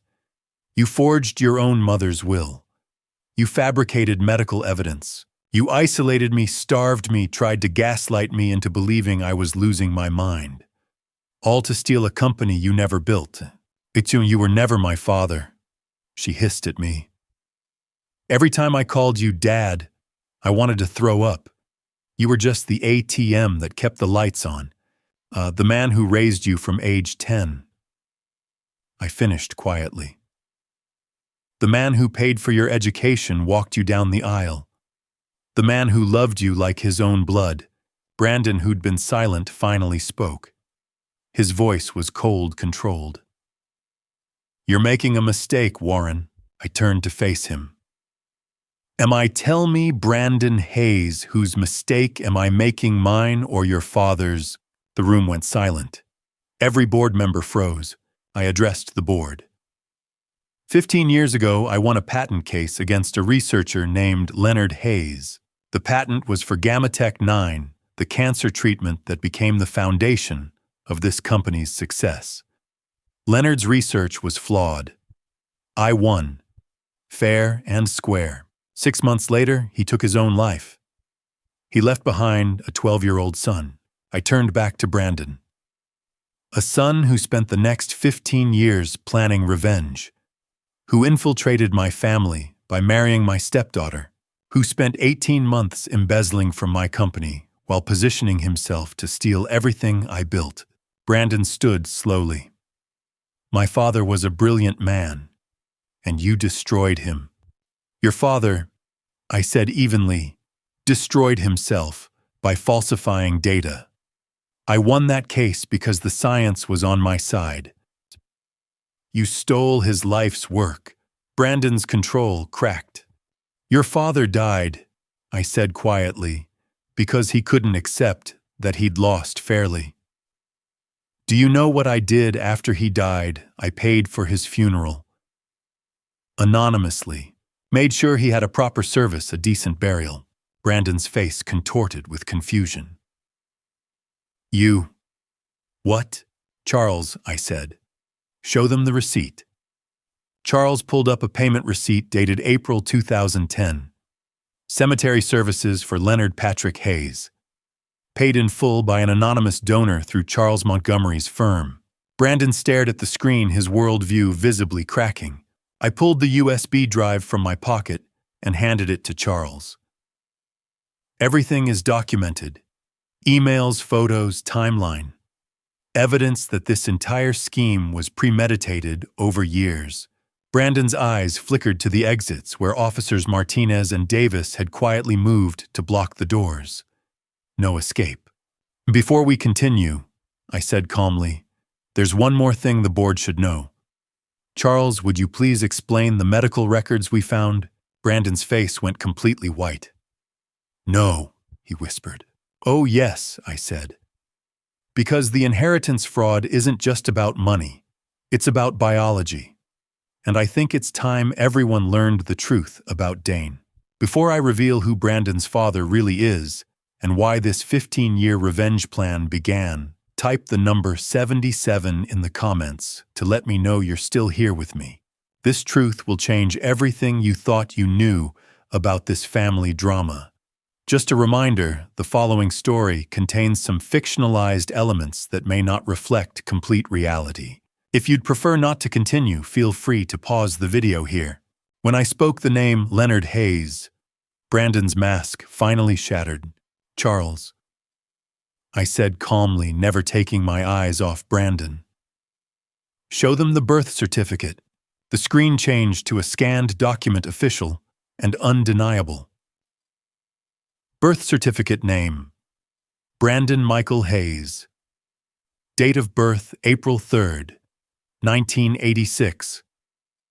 Father Leonard Patrick Hayes. Mother Susan Hayes, deceased 2008. Gerald Foster leaned forward, squinting. Leonard Hayes. Why does that name sound familiar? Because 15 years ago, I said Leonard Hayes and I were competitors in the biggest pharmaceutical patent race in modern history. The drug was Gamatech 9, a breakthrough cancer treatment. We'd both spent years developing it, both invested everything. But only one of us could file the patent first. I won. Leonard lost everything. His company collapsed within 6 months. Investors abandoned him. His research was deemed derivative in court. 3 months after the ruling, he took his own life. The room fell silent except for the projector's hum. Leonard's son was 12 years old when his father died. I looked directly at Brandon. I sent flowers to the funeral, established a small, anonymous trust fund. I thought I was being compassionate. I didn't realize I was signing my own death warrant. That child grew up with a single purpose: revenge. He spent 15 years planning, positioning himself, and when he learned I'd remarried a woman with a stepdaughter, he found his access point. Thomas Sullivan's voice was barely a whisper. My God. This entire time, I confirmed Brandon Hayes has been executing a revenge plot, conceived by a 12-year-old boy who never got the therapy he needed. Brandon shot to his feet, the chair clattering backward. His face flushed, chest heaving, 15 years of carefully controlled hatred finally erupting. You feel guilty, he snarled. You set up a trust fund that money lasted 1 year of community college, 1 year Warren, while you built a $2 billion pharmaceutical empire on the patent you stole from my father. I didn't steal. You had better lawyers, faster approvals. You strangled him with legal fees until he couldn't breathe. And when he was broken, when he'd lost everything, you sent a job offer. Like he was some failure you'd graciously rehabilitate. His voice cracked raw with pain. My father was a brilliant scientist. He dedicated his life to saving people, and you crushed him. Not because you were smarter, because you were richer. I kept my voice level. Your father's death was a tragedy, but I didn't force him to. Don't. Brandon's hand slammed the table. Don't you dare finish that sentence. I was 12 years old. I found him in the garage. He left a note. He pulled out his phone with shaking hands, displaying a photo of a yellowed letter. Do you want to know what it said? It said, Brandon, I'm sorry. I can't fight anymore. Men like Warren Ashford always win. But promise me you'll be stronger than I was. Promise me you'll make things right. He looked up at me, tears streaming down his face. See, Dad, I kept my promise. The silence that followed was suffocating. I took a careful breath. You targeted Claudia. Of course I did. Brandon wiped his face roughly.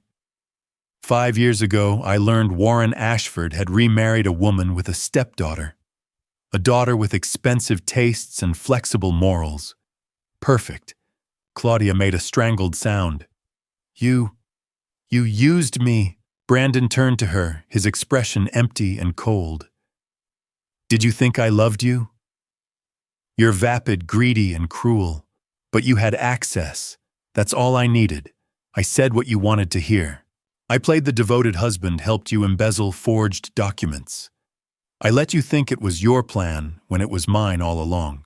Once Warren signed today, I'd take the $75 million payoff Russo and disappear. You'd be left holding all the evidence while I started a new life in São Paulo. You'd go to prison for helping destroy the man who destroyed my father. Claudia's face cycled through disbelief, shock, and finally fury. You bastard, I trusted you, I married you. You married a trust fund, Brandon said flatly. I married an access card. We both got what we thought we wanted. I watched Claudia realize she'd been as much a pawn as anyone else. The woman who'd spent 2 weeks gaslighting me had just discovered she'd been manipulated for 12 years.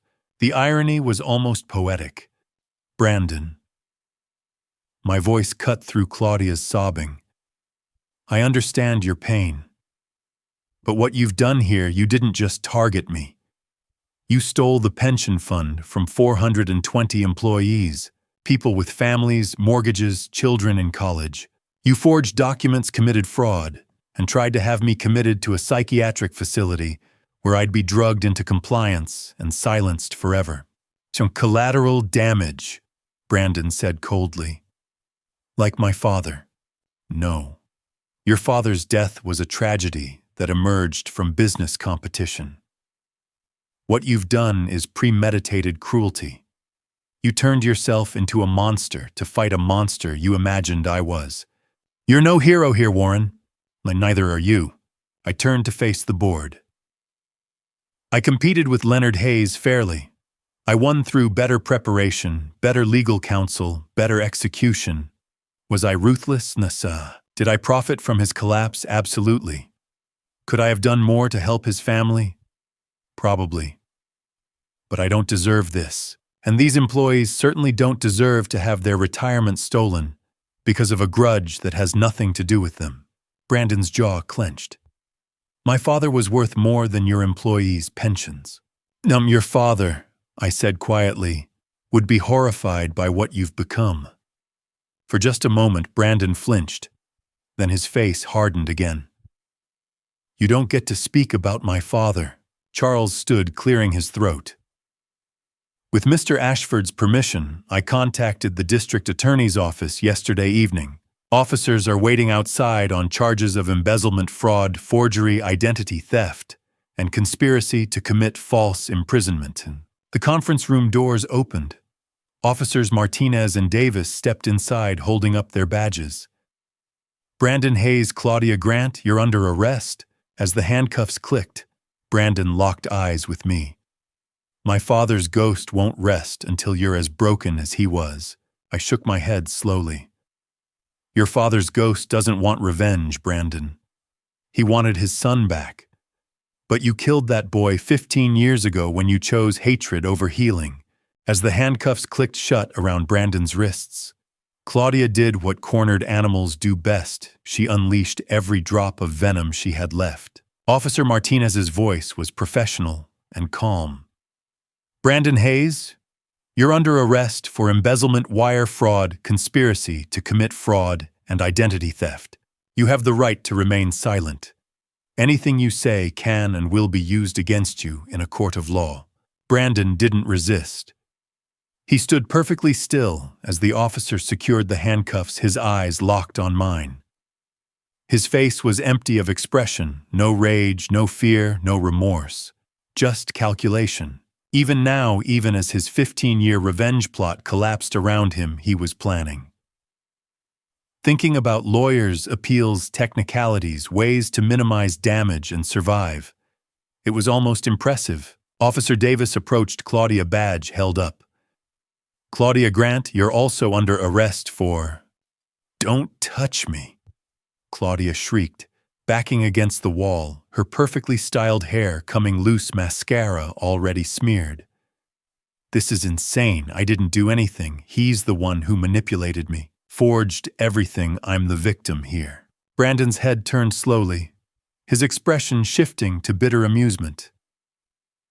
Are you serious right now? You used me, made me think we were partners, but you were planning to abandon me. Everything was your idea. Brandon laughed, actually laughed, a sharp, humorless sound that echoed in the silent conference room. Whose idea was it to fire the housekeeper without severance? Whose idea to starve Warren, humiliate him, isolate him? Whose idea was Operation Thornhill? He turned to Officer Martinez. Check her laptop. There's a folder labeled Operation Thornhill with her detailed notes on how to fabricate dementia symptoms and which psychiatric staff could be bribed. Claudia's face went from red to white in seconds. You bastard! She lunged at him, but Officer Davis caught her arms, restraining her with practiced efficiency. Careful, Brandon said mildly. That's assault on a person in custody. They add years for that. Claudia whirled on me, her face contorted with rage and desperation, all pretense of dignity abandoned. You think you've won. You think you're the hero. Let me tell you about your precious Margaret. She hated you. Warren, every day of that marriage was a performance. She told me herself. I married him for stability, stayed for money. You were just a walking bank account. The words hit like physical blows. I felt them land, felt the doubt they were designed to create. But I'd read the journal, seen Margaret's handwriting, her truth, the complexity of what we'd had. Your mother loved me, I said quietly. In the beginning, that was real. Then you poisoned her. You turned your own mother into a criminal, and when she tried to stop you at the end, you were too far gone to see it. Claudia's face twisted into something ugly. She was weak, ready to ruin everything because of guilt and conscience. I'm glad she died before she could betray me. The room went silent. Even Brandon looked shocked. I stepped closer, my voice dropping to something cold and final. You just convicted yourself from your own mouth. Officers, you heard that an admission that she viewed her mother's death as convenient for her criminal plans. Officer Martinez nodded grimly. We heard Mr. Ashford. Claudia seemed to realize her mistake. Her eyes went wide, panicked, and she lunged toward me, hands reaching. I should have let Patricia keep you drugged at Thornhill. You should have been left brain damaged rather than beat me. The officers grabbed her, pulling her back as she thrashed in their grip. Even as they secured the handcuffs, even as they began leading her toward the door, she kept screaming. And you know what's the funniest thing? Mom's death. That was the best thing that ever happened to her. She didn't have to look at your pathetic, delusional face anymore. Didn't have to pretend she actually loved you. I didn't flinch. Didn't react. Just watched as the woman I'd raised from age 10 revealed the absolute emptiness where her heart should have been. Mom was right about one thing. Claudia continued, her voice breaking with rage as the officers led her toward the door. You're nothing, Warren. A pathetic old man who couldn't keep his wife's loyalty. Your company will collapse without me. Dane will hate you for taking his mother away. You'll die alone, forgotten, just like you deserve. The door swung open. The officers led her into the hallway, her screams echoing off the walls. I hope you rot, old man. I hope every night you remember that nobody loved you, nobody ever. The door closed. The screaming faded. The conference room returned to stunned silence. I turned back to face the board members, my hands shaking not from fear, but from the adrenaline crash of 2 weeks of planning, 3 days of performance, and 1 brutal morning of confrontation. Gerald Foster looked like he'd aged a decade. Warren, we had no idea. If we'd known, I raised a hand, cutting him off gently. It's done, but we have business to finish. I pulled a document from my briefcase. Article 14 of the Ashford Family Trust states that any beneficiary convicted of criminal conduct against the company or its founder shall be immediately and irrevocably disinherited. Claudia Grant is hereby removed from all inheritance rights, trust access, and company affiliation. Brandon Hayes, who was never a legitimate heir, is similarly barred. I picked up my Montblanc pen, the same pen I'd used to sign the Gammatech 9 patent 15 years ago, and signed with a flourish. Charles, file this with probate court immediately. Already electronically filed the moment the arrests began. Charles confirmed. Gerald cleared his throat. Warren, what about the company who's going to... I'm getting to that. I'm 62 years old. I've spent 32 years building Ashford Pharmaceuticals. I plan to retire at 70, transition leadership to family. But blood doesn't make family. Loyalty does. Integrity does. I gestured toward the door. Isaac, come in. The door opened. Isaac stepped inside, looking nervous in his tailored navy suit. He'd been waiting in the anteroom per my instructions, listening through the intercom so he'd understand the full context. This is Isaac Warren, I said to the board. No blood relation, but in every way that matters, he's the son I should have had. For the past 8 years, Isaac has served as my executive assistant. He understands this company better than anyone. He's brilliant, ethical, and loyal. He's the one who helped me uncover the embezzlement, who risked his career to break into our servers, who stood by me when he had every reason to walk away. Effective immediately, Isaac Warren is your new CEO. The murmurs around the table were immediate. Gerald leaned forward. Warren, are you sure this is very sudden? I'll remain as chairman for the next 5 years to ensure smooth transition. But Isaac will run day-to-day operations. I trust him. After what just happened, trust is the only currency I value. Chun, I turned to Isaac, who looked like he might cry.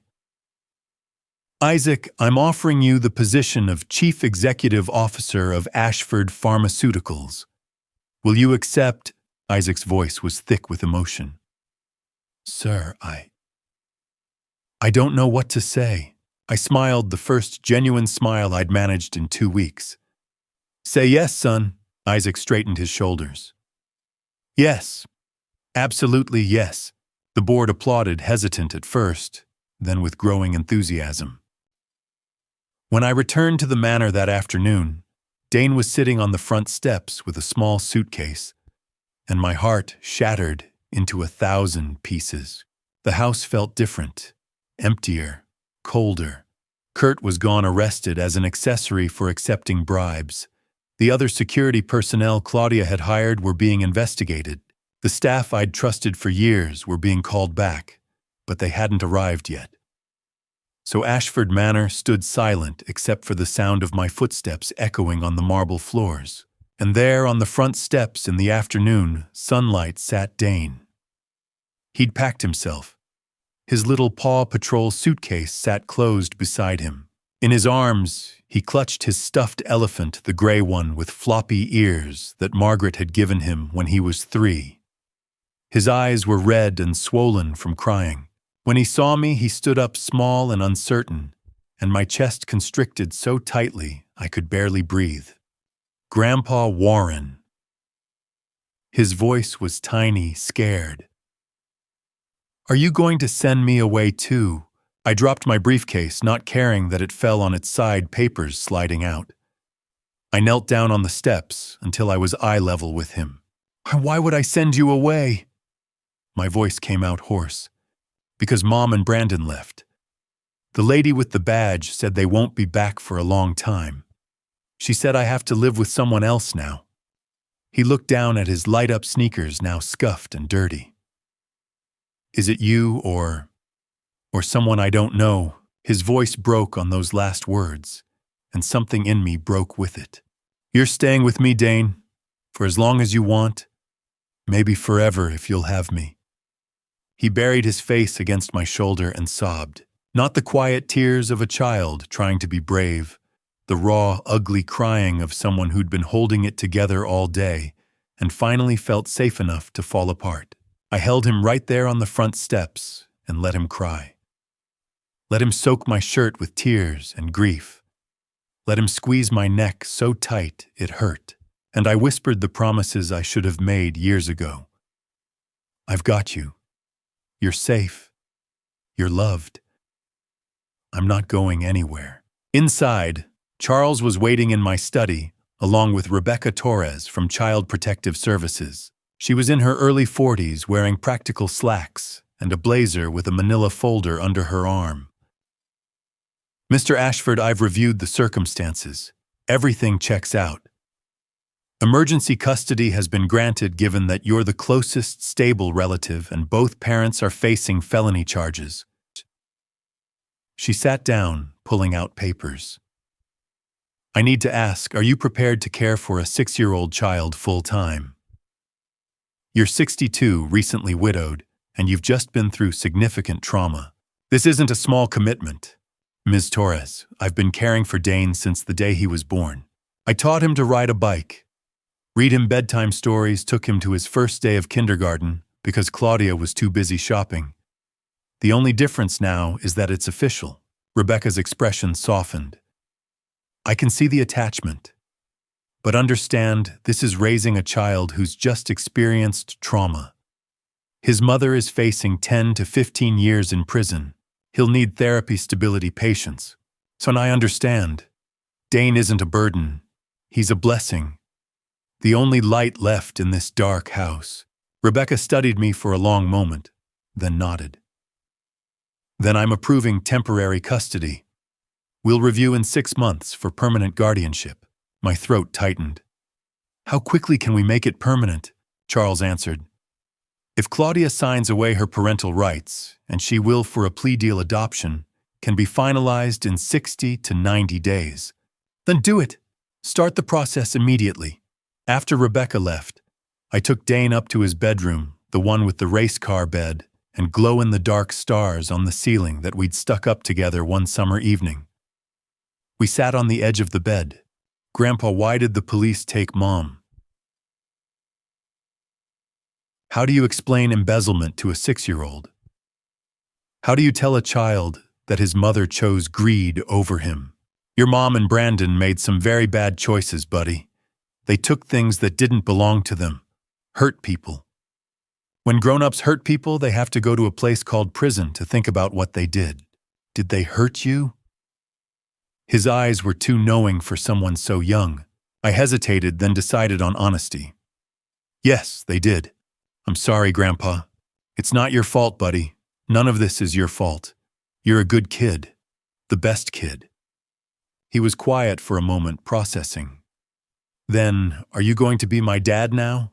My throat closed up completely. I had to swallow 3 times before I could speak. I can't replace your father, Dane, but I can be your grandfather who takes care of you every single day, makes breakfast, drives you to school, teaches you things, hugs you when you're sad. Would that be okay? He thought about it, his face scrunched up in concentration. Then he nodded. We still go fishing, right? You promised we'd go fishing this summer. A laugh bubbled up mixed with tears I didn't bother hiding. We'll go fishing every summer. I promise. Okay, then you can be my grandpa dad. Grandpa Dad. I smiled through the tears. I like that name. Later, as the sun began to set, I took Dane out to the garden. To the spot where Walter's Hope Rose bush had once stood before Claudia had it torn out. I'd bought a new Hope Rose that morning, red blooms, hardy, resilient. What are we planting, Grandpa? Dane knelt beside me in the soft earth. A new beginning. This is a Hope Rose. It'll bloom every spring, no matter how cold the winter gets. Like us. He looked up at me with those wide, trusting eyes. Exactly like us, buddy. We worked together, digging the hole, placing the rose bush, filling in the soil. His small hands helped pat down the earth, while I held the plant steady. Grandpa Dad. Yeah, I love you. I pulled him into my lap there in the garden dirt. I love you too, Dane. More than you'll ever know. 3 weeks after the arrests, I stood in my study reading Margaret's journal one last time, before locking it away forever. The journal sat on my desk, brown leather worn smooth by Margaret's hands, filled with her careful handwriting. The story of our marriage written in 3 acts: love, corruption, repentance. I'd read it cover to cover 3 times now.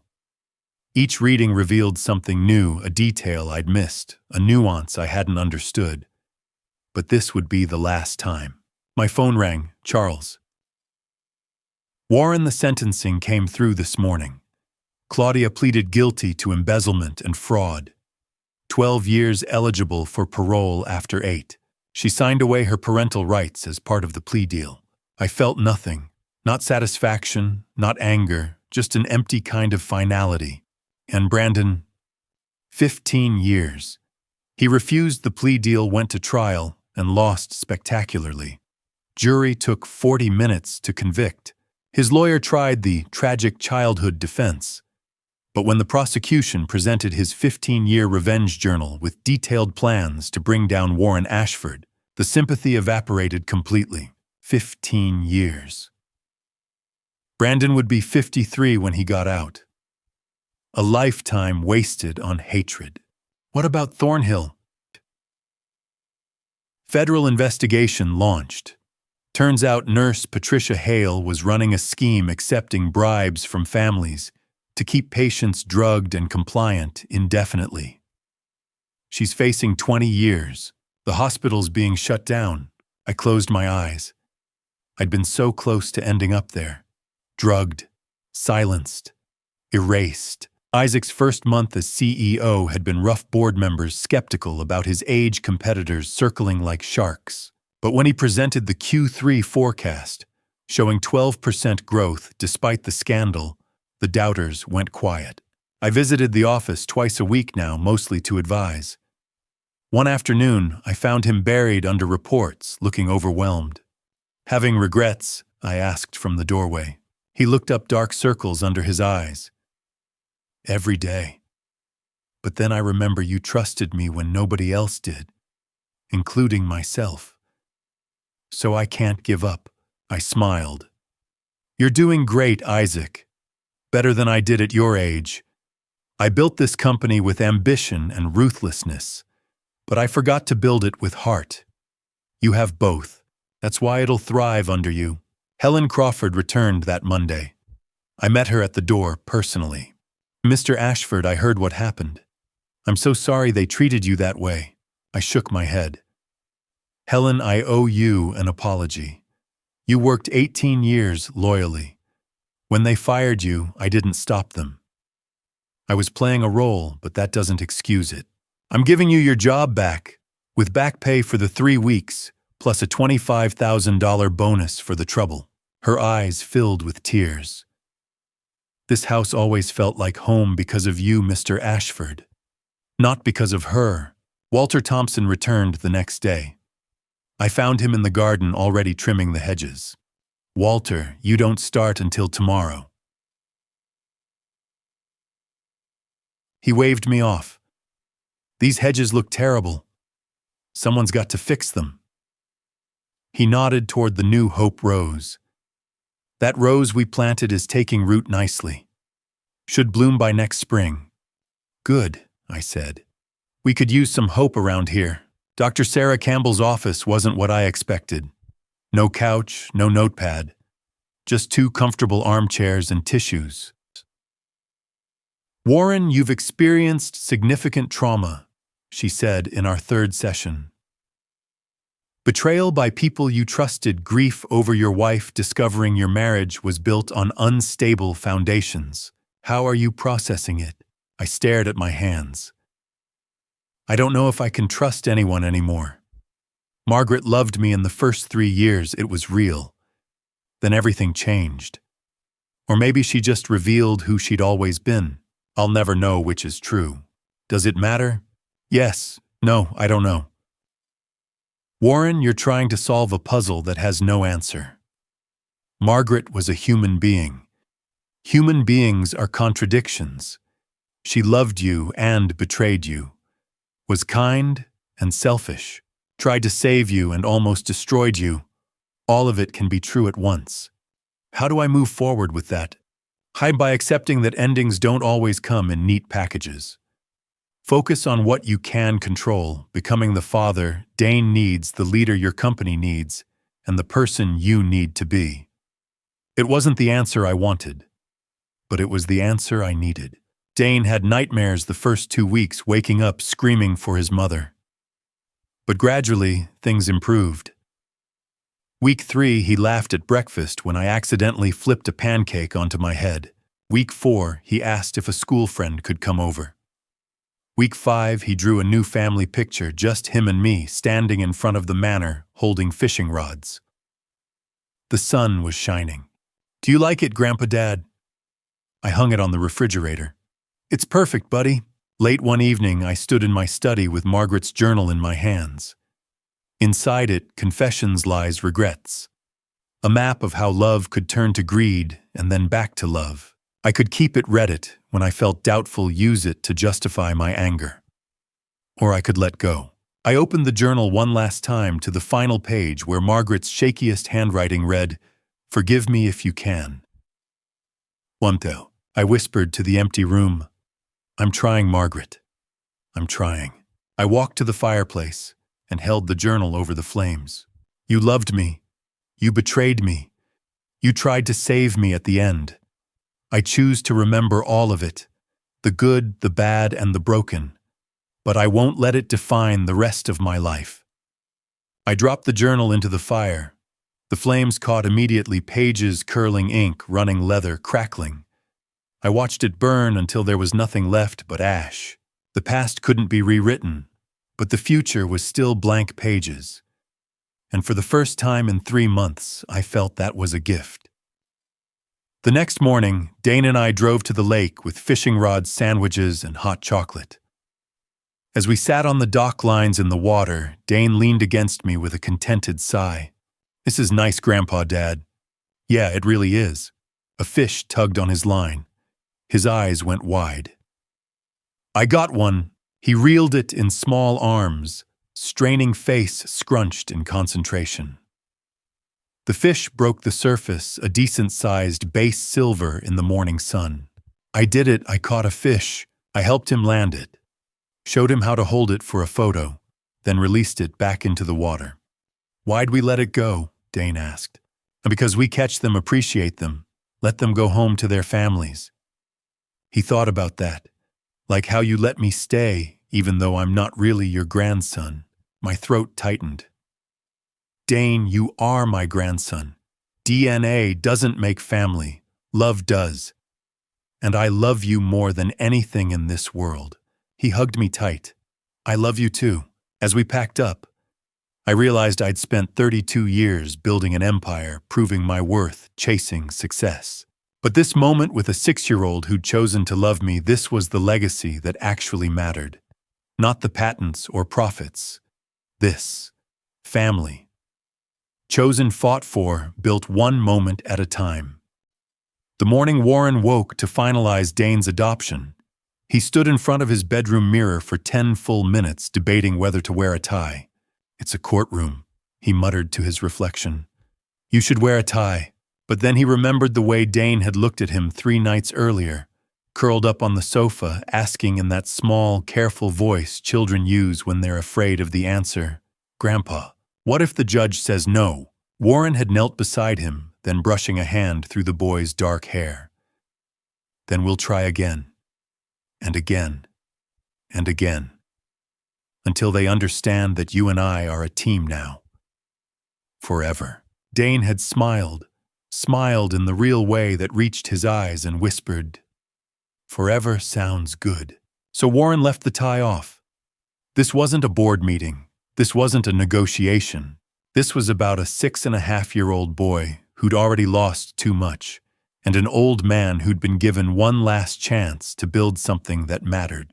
He found Dane in the kitchen, already dressed in the navy blue sweater and khaki pants they'd picked out together. Helen Crawford was making pancakes. "Morning, champ," Warren said. Dane looked up his face, a mixture of excitement and nerves. "Is today the day?" "Today's the day. And after we get ice cream," Warren grinned. "Double scoops?" "I promised, didn't I?" Helen squeezed Warren's shoulder as she passed. "You're both going to be just fine." Maplewood Springs Family Court was a modest building with wide windows and pale oak benches that smelled faintly of lemon polish. It was nothing like the corporate towers Warren had spent decades conquering, and somehow that made it feel more important. They arrived 15 minutes early. Charles Montgomery was already waiting with a leather portfolio and a reassuring nod. "Everything's in order. Rebecca Torres filed her final report yesterday. It's glowing." Warren exhaled. "Thank you, Charles, for everything." Dane tugged on Warren's sleeve. "Mr. Charles, do I have to talk?" Charles crouched to the boy's eye level. "Only if you want to, Dane. The judge might ask you a question or two, but you can say as much or as little as you like. This is your day." Dane nodded, and Warren saw the boy's hand slip into his. Small, trusting. They were called into the courtroom at exactly 10 a.m. Judge Patricia Morrison was a woman in her early 60s with silver-streaked hair and kind eyes. She sat behind the bench, and when she looked up, her gaze softened. "Good morning, Mr. Ashford, and you must be Dane." Dane nodded, suddenly shy. "Well," Judge Morrison said, "this is one of my favorite kinds of hearings. Let's get started, shall we?" Rebecca Torres stood first. "Your Honor, I've completed 6 months of home visits, interviews, and assessments. I've observed Mr. Ashford and Dane in their home environment on 8 separate occasions. I've spoken with Dane's teachers, his therapist, and several family friends." Judge Morrison leaned forward. "And your recommendation?" "I recommend the court grant this adoption without reservation. In all my years as a caseworker, I have rarely seen a home environment as stable, loving, and supportive. Dane has flourished in his care. He's attending school regularly, participating in activities, and most importantly, he feels safe." Warren felt his chest tighten. He glanced at Dane, who was sitting beside him, swinging his legs and staring at his shoes. Judge Morrison turned to Warren. "Mr. Ashford, you've petitioned to adopt your step-grandson as your legal son. Can you tell me in your own words why you want to do this?" Warren stood. For a man who had given hundreds of speeches and negotiated billion-dollar deals, this felt like the hardest question he'd ever been asked. "Your Honor, 6 months ago I thought I'd lost everything. My wife had died. My family had turned on me. I was alone in a house that no longer felt like a home." He paused, glancing down at Dane. "And then this boy, this brave, beautiful boy, looked at me and said, 'Grandpa, can I stay?' And I realized I hadn't lost everything. I'd been given a second chance." Judge Morrison's eyes softened further. Warren continued. "I'm 62 years old. I've built companies, won wars, made fortunes. But none of that matters compared to what Dane has given me. He's given me purpose. He's given me hope. He's given me a reason to be better than I was." His voice cracked slightly. "I'm not asking the court to let me adopt Dane because I think I'm the perfect father. I'm not. I'm learning. But I promise you this, I will show up for him every single day. I will be there for homework and nightmares and first days of school and scraped knees and every moment in between. Because that's what family does. Not because of blood, but because of choice. And I choose him. Every single day. Judge Morrison nodded slowly. Thank you, Mr. Ashford. Then she turned to Dane. Young man, do you want Warren Ashford to become your legal father? The courtroom went still. Dane looked up at Warren, his brown eyes wide and serious. Then he looked at the judge and nodded. Can you tell me why? Dane hesitated. Then, in a voice so small it was almost a whisper, he said, Because he makes me feel like I belong. Warren felt tears prick his eyes. And do you feel safe with him? Dane nodded firmly. Yes. He reads me stories, and he lets me help in the garden, and he promised we'd go fishing every summer. And he never yells. And Dane paused, then added in a rush, and he loves me. I know he does. Warren's throat closed completely. Judge Morrison smiled, really smiled. Well, Dane, I think that's all I need to hear. After reviewing the case file, the recommendation from Child Protective Services, and hearing testimony from both parties, I find that this adoption is in the best interest of the child. Therefore, I hereby grant the petition. As of this moment, Dane Grant is now legally Dane Ashford. The gavel came down with a soft, final crack. Dane launched himself into Warren's arms, nearly knocking him over. Warren caught him holding him tight, and for the first time in 6 months, he let himself cry. We did it, Dane whispered. We did it, Warren echoed. That night, after the ice cream and celebratory dinner, Warren tucked Dane into bed. Grandpa, Dane said sleepily. Yeah, champ. Can we still call you Grandpa Dad? Warren smiled, brushing the hair back from the boy's forehead. You can call me whatever you want, as long as you know I'm here. Always. Dane's eyes fluttered closed. I know. Warren stayed there, watching the rise and fall of the boy's chest. For the first time since Margaret's death, Warren felt like he'd come home. Not to a house, not to a company, but to a family, one he'd chosen, one that had chosen him back, and that he realized was the only empire that had ever truly mattered. 1 year after the arrests, I stood in the garden watching Dane chase fireflies, and I finally understood what Margaret meant when she said, "Save Dane." She wasn't just asking me to protect him. She was asking me to save myself. If you'd told me a year ago that I'd be standing here in the very garden where I nearly lost everything watching my son chase fireflies on a warm August evening, I wouldn't have believed you. A year ago, I was drowning. Betrayed by my wife, my stepdaughter, my son-in-law. I'd lost my company, my dignity, and my will to fight. I was 62 years old and ready to surrender. But then I remembered something my mentor told me when I was 30, building my first pharmaceutical lab from nothing. Warren, empires fall. Legacies fade. But the people you love, they're the only thing that outlasts you. I didn't understand it then. I do now. So what happened to everyone? Claudia is at Riverside Women's Correctional, up for parole in 7 years. I received a letter from her 3 months ago. She wrote, I'm sorry. I don't expect forgiveness, but please tell Dane his mother loves him. I read it to Dane. The boy thought for a moment, then said, Tell Mom I hope she learns to be kinder. The honesty of children. Brandon is in federal prison. 15 years no parole for the first 12.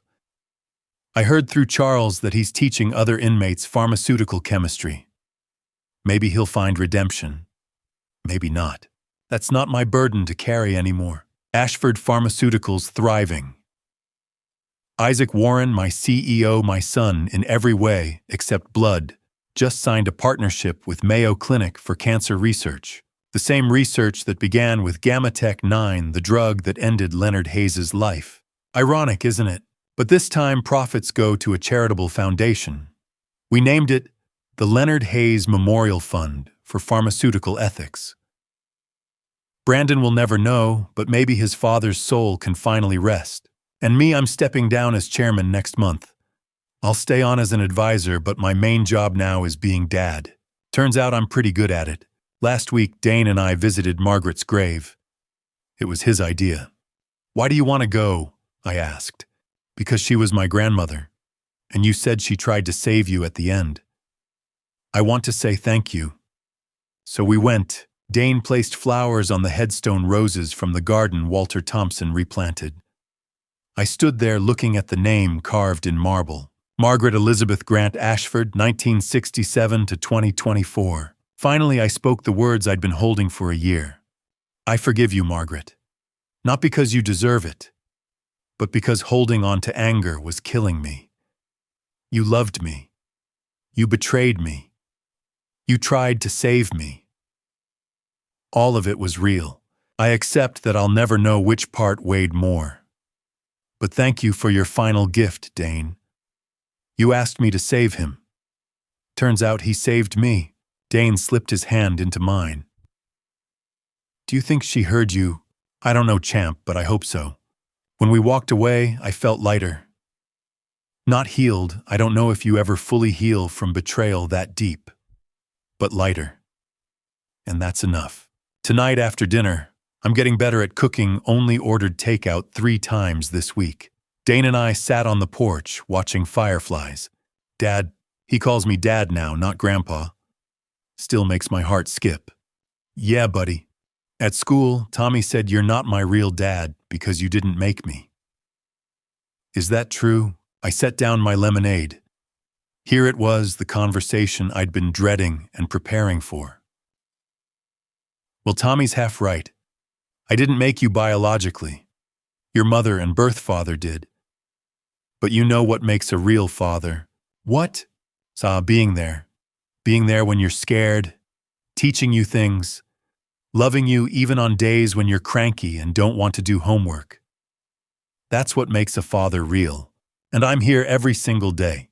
Dane considered this. "So you're my real dad, and I had a birth dad, but he's not here anymore." "Exactly. Well, I like you better. You make better pancakes." I laughed so hard I almost spilled my lemonade. "I love you, champ." "Love you too, Dad." Just like that, the conversation was over. Children have a way of cutting through complexity to find simple truth. Love is a choice, and we choose each other every day. Before I end this story, I want to say something to you.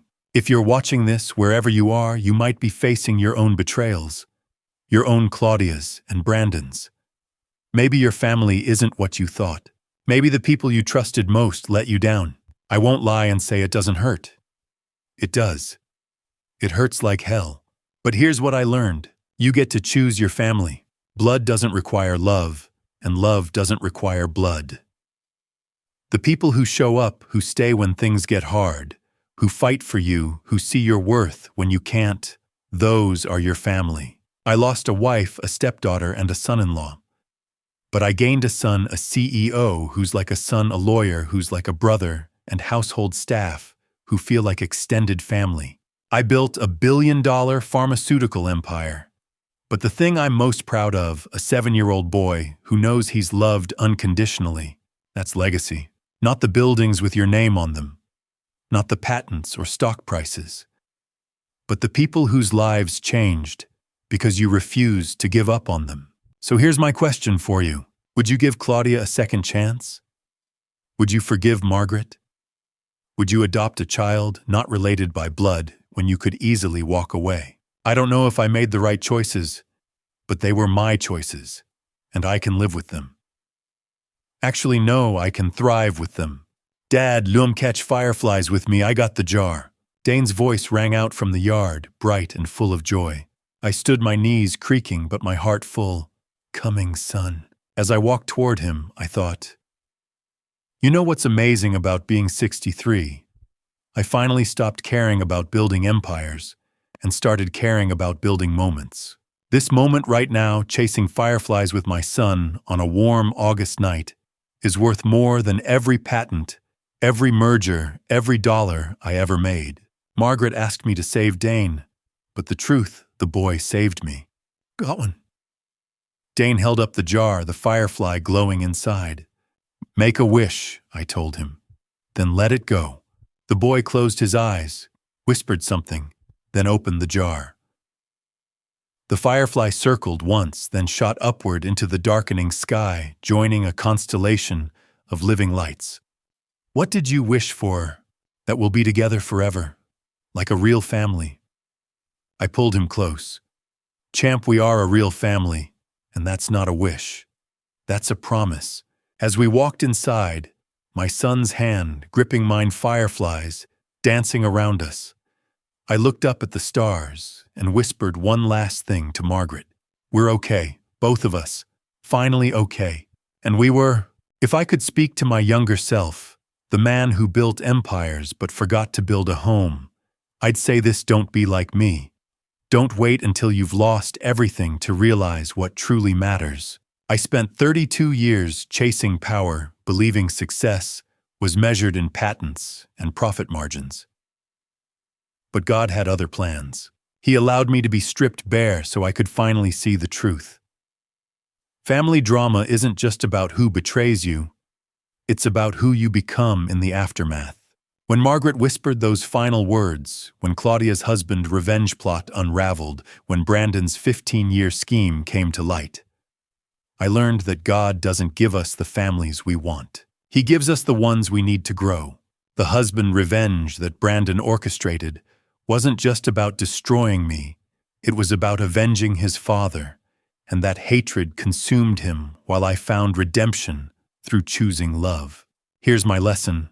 Blood doesn't guarantee love, loyalty does. The family drama that nearly destroyed me also saved me, because it forced me to choose Dane, to choose presence over pride. Don't let husband revenge or family drama steal your decades before you realize that God has been whispering the same truth. The people who stay, that's your family. In my opinion, forgiveness isn't weakness. It's freedom. Legacy isn't what you leave behind. It's who you lift up. If this story moved you, comment below and hit subscribe for more stories. Thank you for staying until the end. Please note that upcoming stories contain fictionalized elements for educational purposes. Choose what serves your growth.